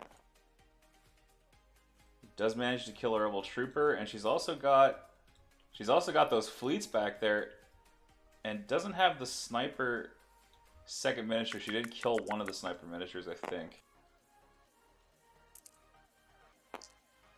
Man, I tab out to respond to something for the league, for Team League, and I missed some really pivotal play.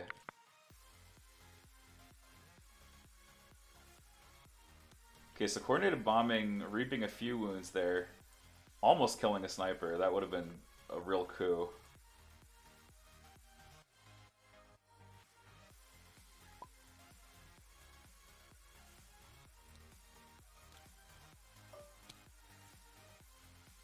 Yeah, ouch. So that's pretty good. That's about average for coordinated bombing versus white saves. So that play from Leia, I think, really helped her clear the way.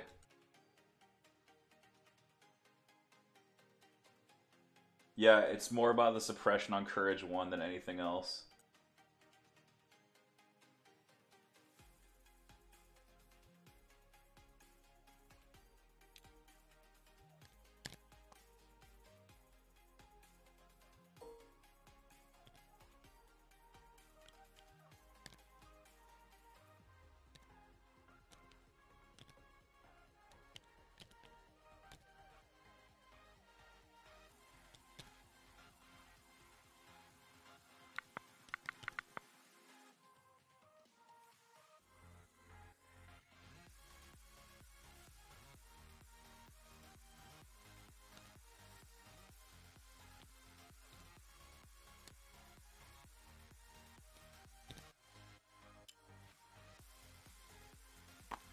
Oh no, is this some K on K violence right here?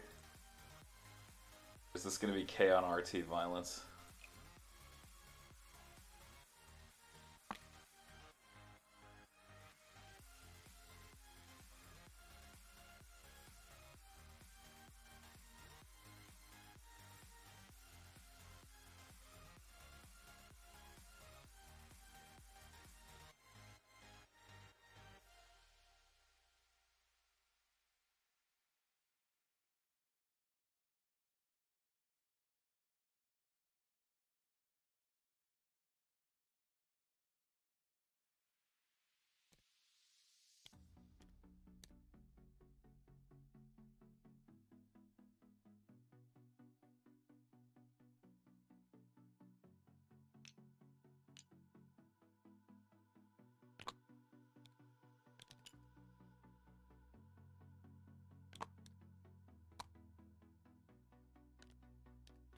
Okay, so K2 moving in here.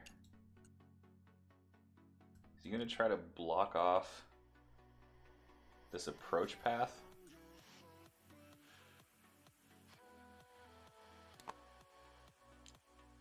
A little bit confused what K is doing here.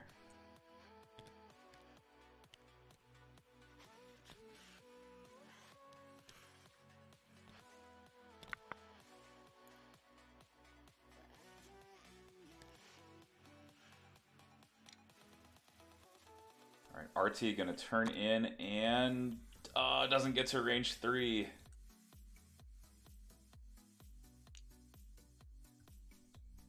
Man, does it have any of the units he wants at range 3? Yeah, I guess so, Paper Towel. I guess he's just putting himself in a position to engage the red, or sorry, the blue K2.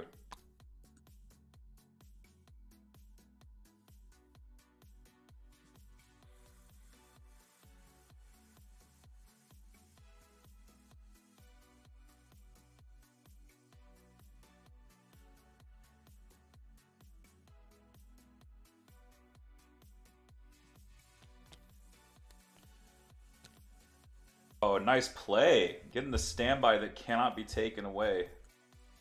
They're going to be right back. Little bathroom break. I think I'm going to be right back as well.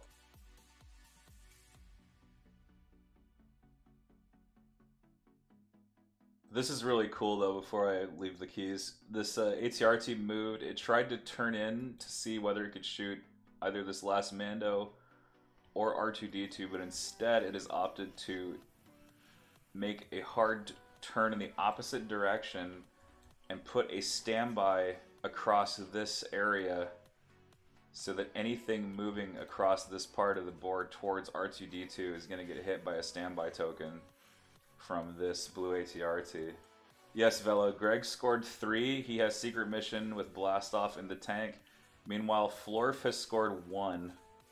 And he is about to score 2 and potentially going to score Leia eventually. But Greg is ahead on objective, and it is round 5. So this bomb has to get there on 6 and RT. Yeah, Pilot Paul's name is not Paul. It's his last name. It's Greg Paul.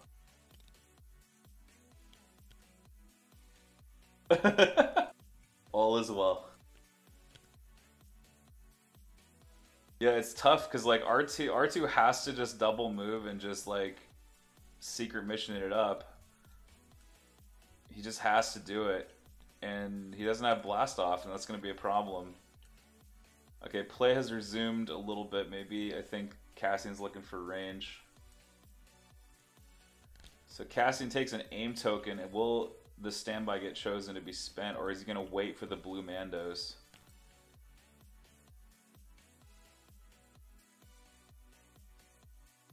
I think you wait the standby here, because I don't think Cassian has any target. I guess Cassian can shoot the RT.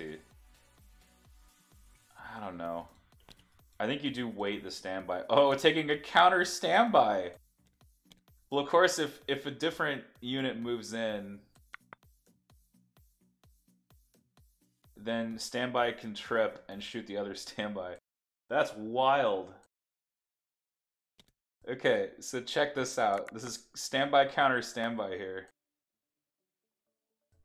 Does he have any units in position to strip Cassian standby? I don't think so. Yeah, the sniper's on the wrong side of the board. Cassian in sniper mode can't see the enemy Cassian. So it's standby versus standby over R2-D2 getting into score secret mission. But it's turn 5, so R2 could actually just pass.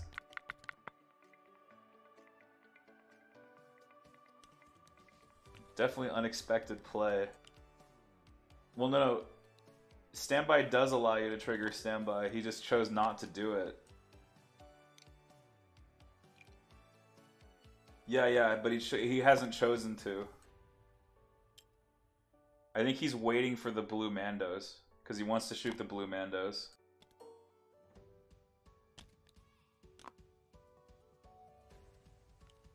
Okay, red Mandos with Biscat engaging K2.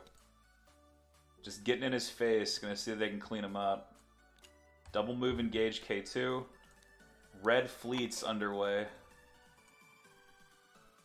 The fleets that were not touched by bombardment, double moving into position, trying to get in a place where they can block off R2-D2 from scoring secret mission. Pilot Paul making the plays. Trying to block this deployment zone.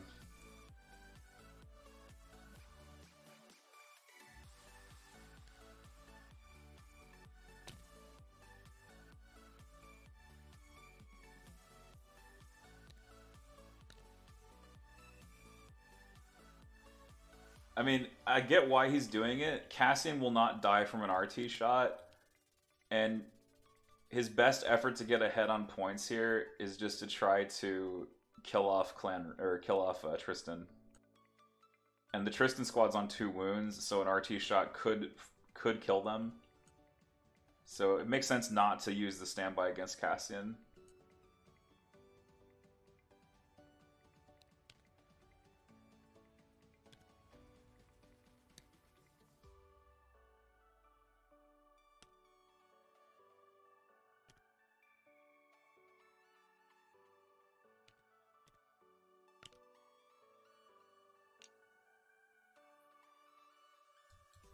Okay, Mandos could attempt to evade this. They could also just pass. But they do have to rally first. They successfully rally. I don't think that's what Florf wanted to see. I guess, did he just pass their turn? Yeah, he passed their turn. Wow. A full-on pass here from Tristan. And actually, K2 in position to actually smack these Mandos now. Yeah, just aim and smack them with your Overwhelm. This is very dangerous for Beskads if they fail saves in this situation. Smack them. Yes, K2 with the 4 results. How many Mandos die from this? Oh, losing 3 Mandos to K2! No! Not like this!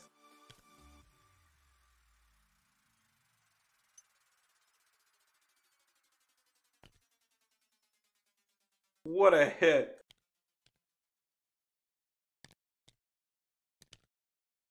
K2, the mad lad.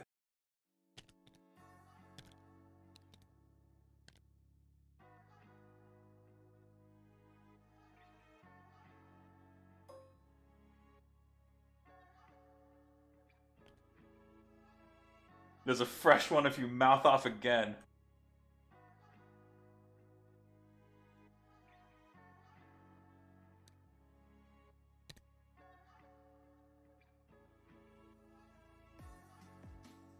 It's just disgusting.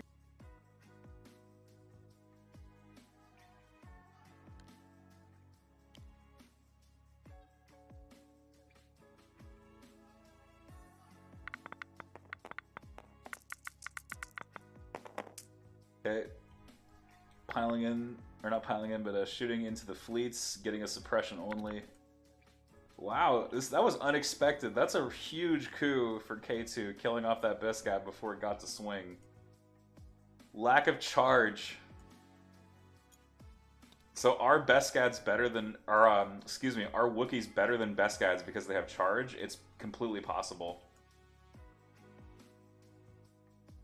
Like, on a map like this, scale gets you so much mileage. But speed 3 is hard to beat. Speed 3 and jump 2. Ooh, sniper hitting back at Leia in the open. Will the aim come through just for 1? What the engagement does do is it keeps K2 from shooting Leia with Pierce, which is super handy.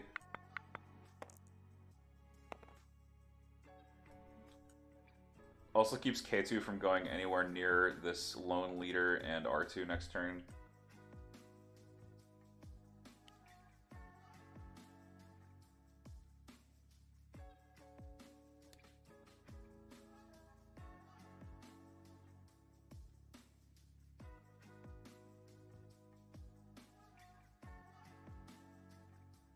Just envisioning in my head K2SO with just like a giant hand just like smacking Mandos in the face.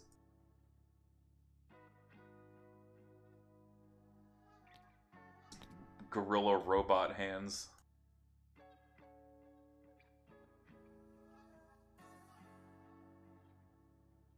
Yeah, for real. Okay, tough choices coming up for Floor Fear.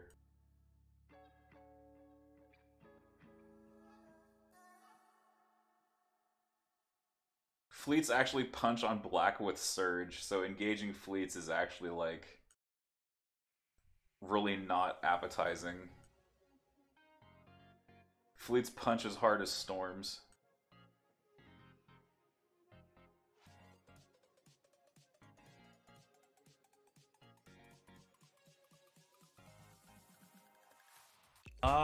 Maybe?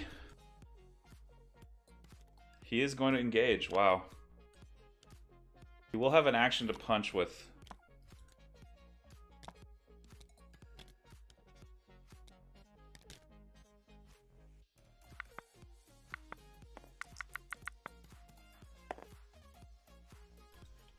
Don't Mandos punch black-white?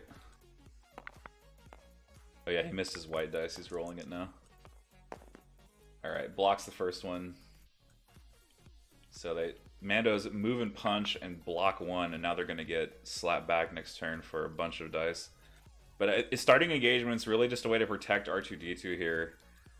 Both sides like trying to crush in, trying to get all 4 points on each side. They know that Secret Mission is the key here, and denying shots on R2 really critical.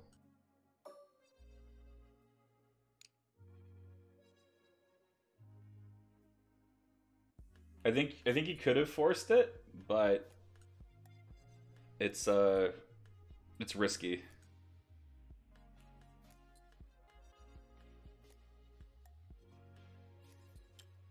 Okay, Cassian is getting underway. Cassian's coming down south. He's like, if I can get Cassian on this sniping action, that's going to be good times for me. Yeah, this is good. The strength of not being afraid to just double move with the sniper Cassian. Right, exactly, Droid's rule. He would position his Mando outside of bomb range, but then like force them to wrap into bomb range. Double move from R2-D2, it has to be done.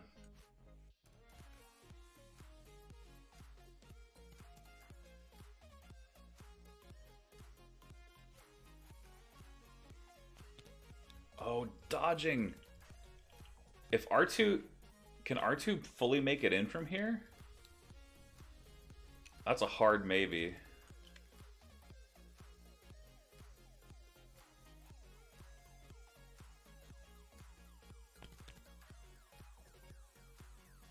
Yeah, kind of agree about that. Yeah, 8 inches, I guess he could get in there.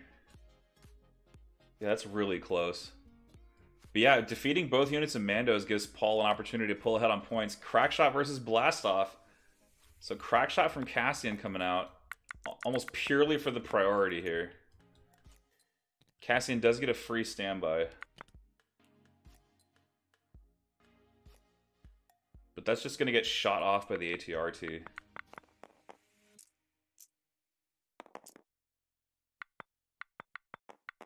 Bombs do detonate.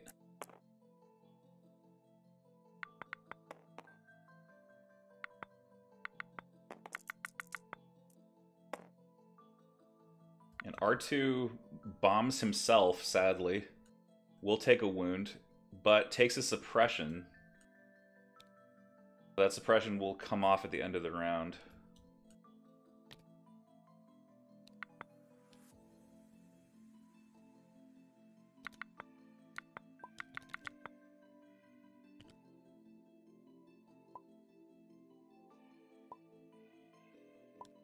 The bomb is suppressive, okay.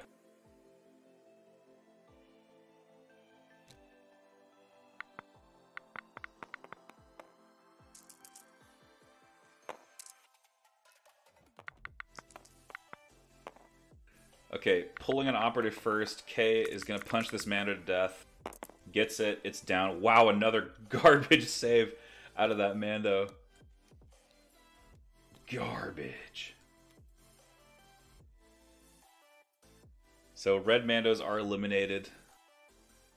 Definitely going to help out Pilot Paul in the points department.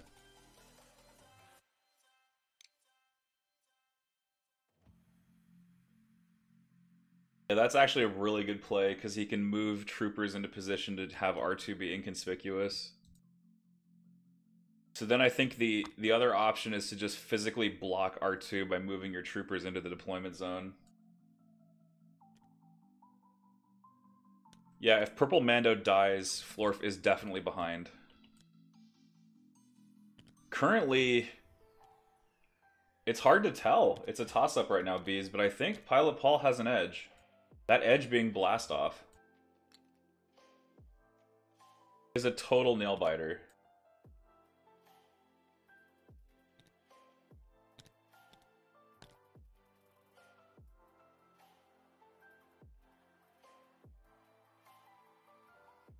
Okay, they're gonna move and shoot K2. Trying to help their K2 kill Pilot's K2. I wager. Armor just bounces that right off. It is turn 6.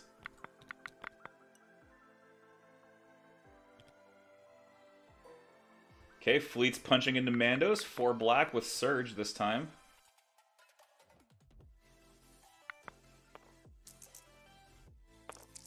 Getting 2 there and aiming just to make sure that thing dies. Falcon Punch. A blank or a full save. It is a blank. Another garbage save from these Mandos. Purple Mandos are down. Pilot Paul is now ahead on points.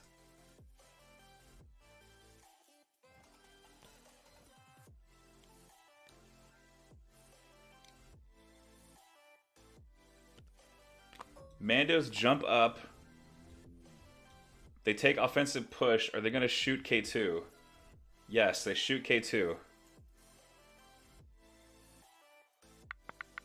Yeah, he hasn't blocked the zone yet. 3, -1 from armor. Should spend it for Pierce. 2 saves for K2. And K2 takes 2 wounds. Could easily die to overwhelm from the red K2.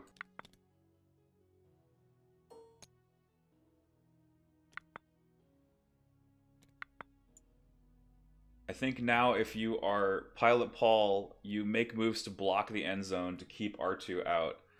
It was not heavy cover, sadly.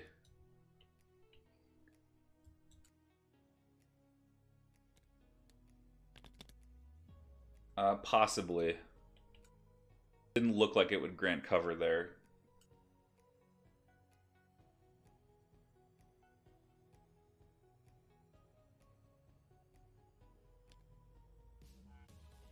Okay, let's see if Pilot can get a hold of the means to win. He's got to block the zone.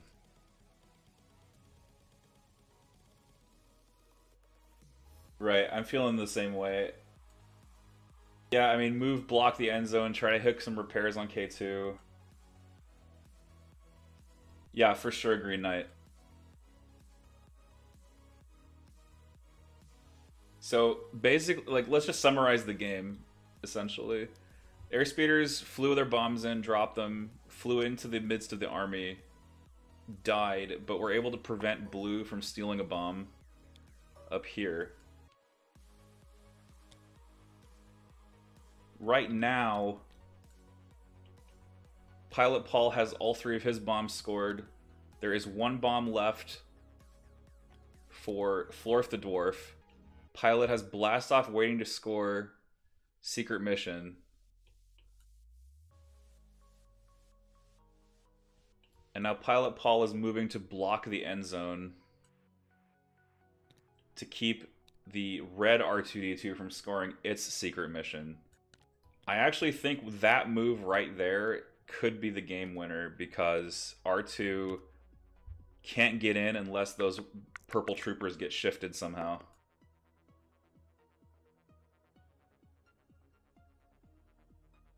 Alright, Cassian clambers up and doesn't have vision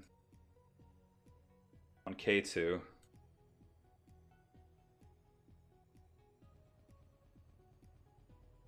Yeah, now K2 is going to have to shoot them, or K2 could, because he can't double move across and engage to pull them away. That move might seal the deal.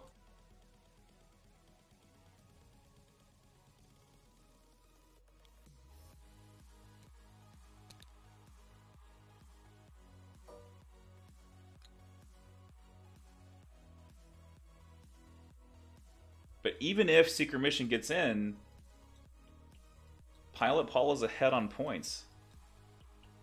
So how can Cassian best use his crack shot? He has a pistol, just to remind everyone.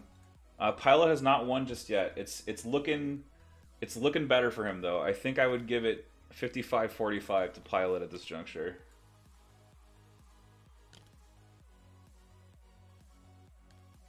Right, K2 killing Purple off, but he needs to do 4 wounds. Would put him ahead. Someone also pointed out in the chat earlier that putting 2 suppression on Leia and having her fail a rally would end the game immediately. And actually, Cassian and this sniper are in position to do exactly that. So really this game could come down to Cassian and this sniper putting Leia on suppression. And if she does not rally her suppressions, she just loses. But even then, you've got Purple blocking R2-D2 from scoring SM. There's lots of things are going in Pilot Paul's direction. Oh, no, don't move back. Aim, shoot. He's fixating on R2 a little bit.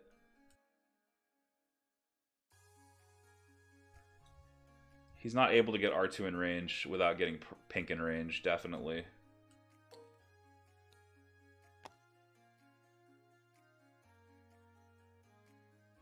He has an open on Leia through here. He might as well just shoot her.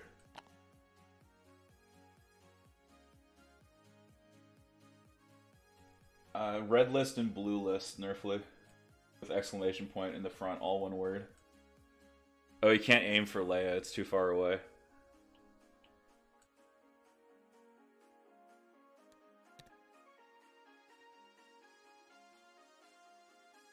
A combination of Mando rockets and just random crits. K2 and Cassian just doing a bunch of criticals.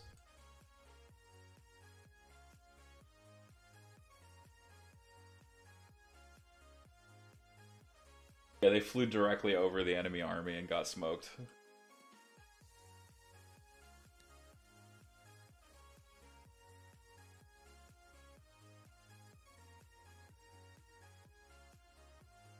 There's just no way that he can get R2 without the other guy.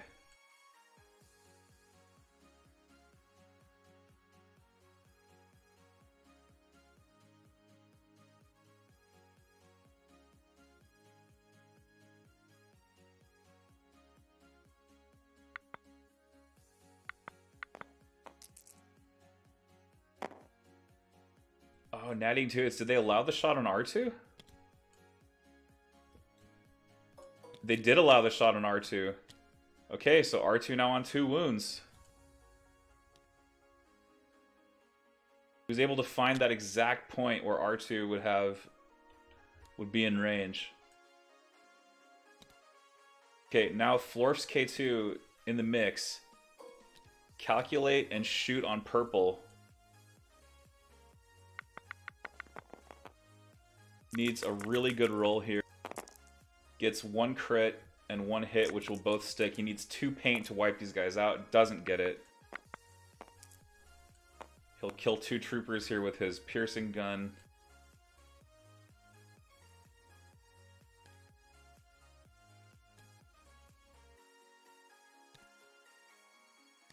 Oh, he took the DLT to make sure that they stayed blocking.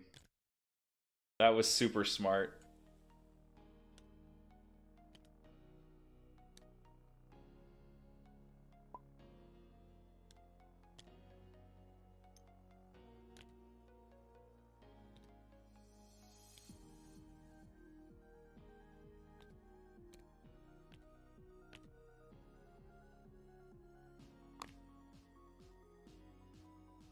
Okay, Cassian trying to make a move here. He's still in sniper mode. So his covert pistol won't get him anywhere.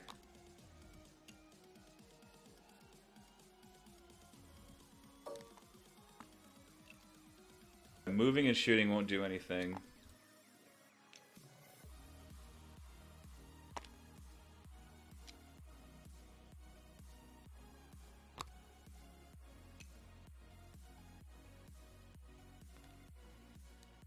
He's just going to try to move in to continue blocking here.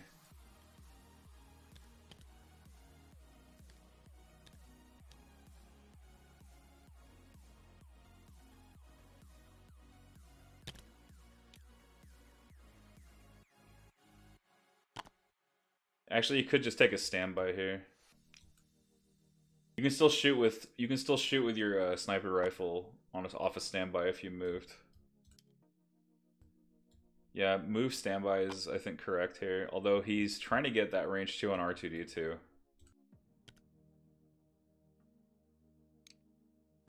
Alright, but failing that.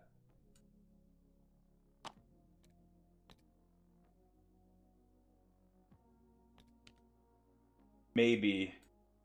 I think he isn't far enough south. His angle is too shallow to make that happen again. I think move standby would not have been terrible. Okay, Leia's going to double move and drop the bomb. It's going to hit a lot of things. Because it just has to.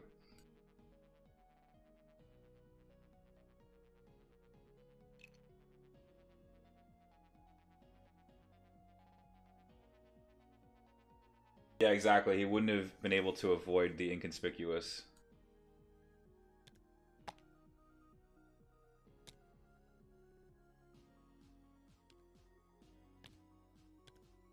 Leia's just gonna drop the bomb. It's gonna hit so many things.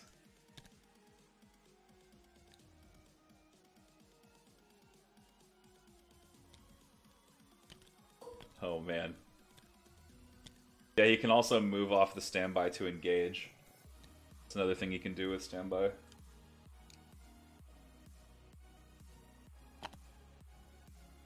Okay, ATRT backing up. It's got a shot. It's got a really good shot on Leia.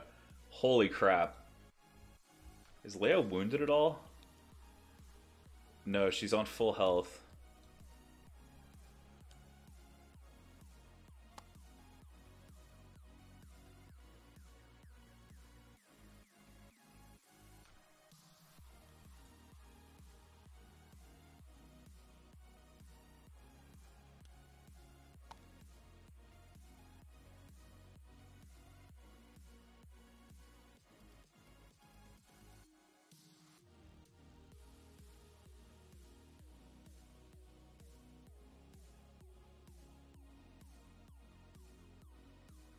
Oh, she has one wound? Oh yeah, there it is right there. Okay, so yeah, turning and shooting Leia in the open here is fantastic.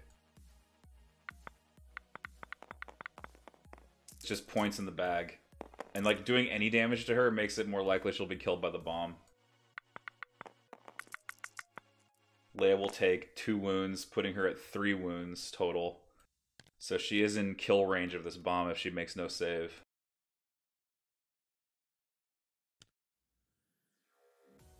Double AAT, it's tough. It depends on if the double AAT has a AP shell.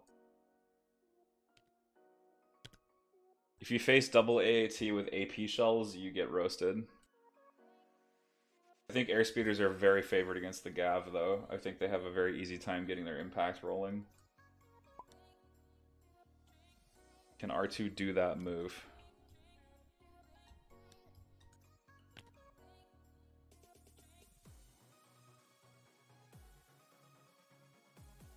Let me see.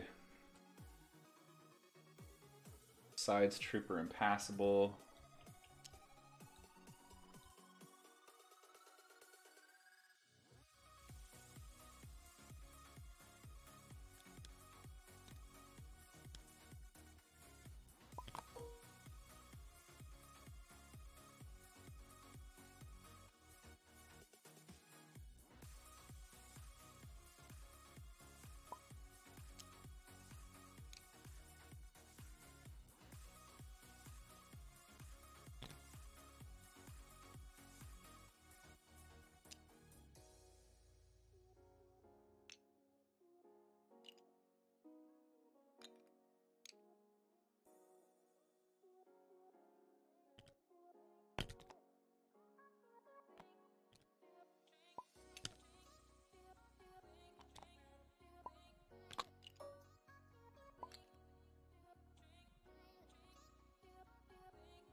Yeah, so I'm trying to work this out with the players.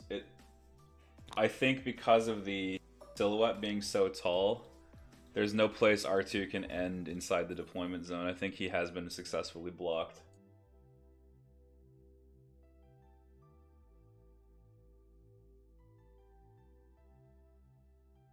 Basically, the place he could move over the flange would have to be like across this area. So yeah, R2 cannot score SM from here. And then R2 here just blasts off, scores SM. Yeah, exactly. Yeah, there's just no way that SM scores here.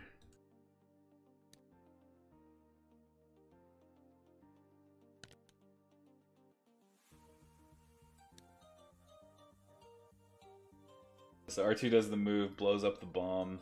Yeah, if the red one was actually flat, it wouldn't even be close. Agree.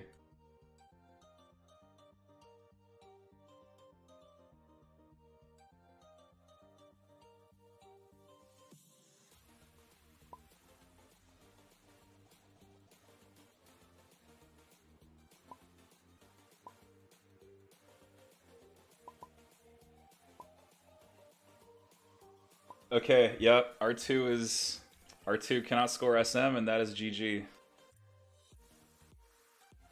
So Pilot Paul takes it down at the end with a pretty, somewhat controversial ending, but that's still the way the cookie crumbles.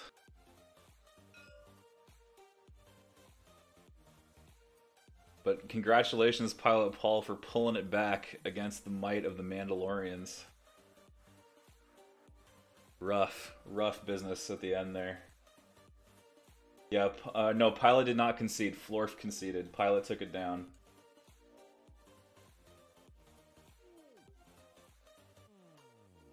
R2 cannot make a move where he is fully in the deployment zone because of the troopers blocking it. Yeah, that's the rub, man. When it comes down to R2 winning games, he who has blast off laughs last. Almost 100% of the time.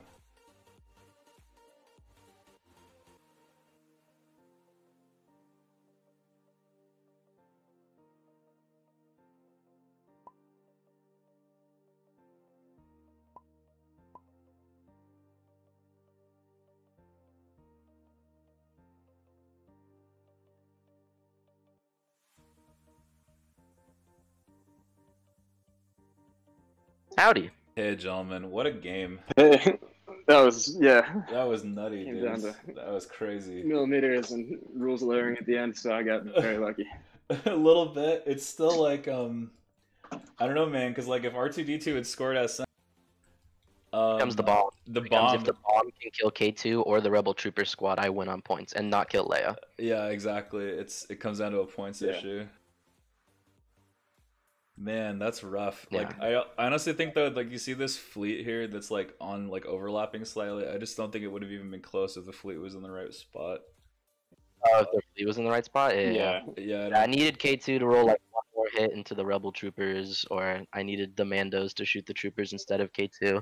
A lot of different things that came down to. Yeah, I was thinking it was like a far cry that K2 alone was going to be able to clear it, and then Leia had to commit to a double move. There was also, I don't know if that sniper back here could have shot Leia, but Leia on 2 suppression with no order, there was a small chance that Leia would just not even make the bomb because she would be suppressed. With that, I couldn't get K2 and couldn't get the RT, so I saw that too, but I don't think I could get enough shots on there to suppress her. That's fair. Yeah, because it's a 55% not to suppress.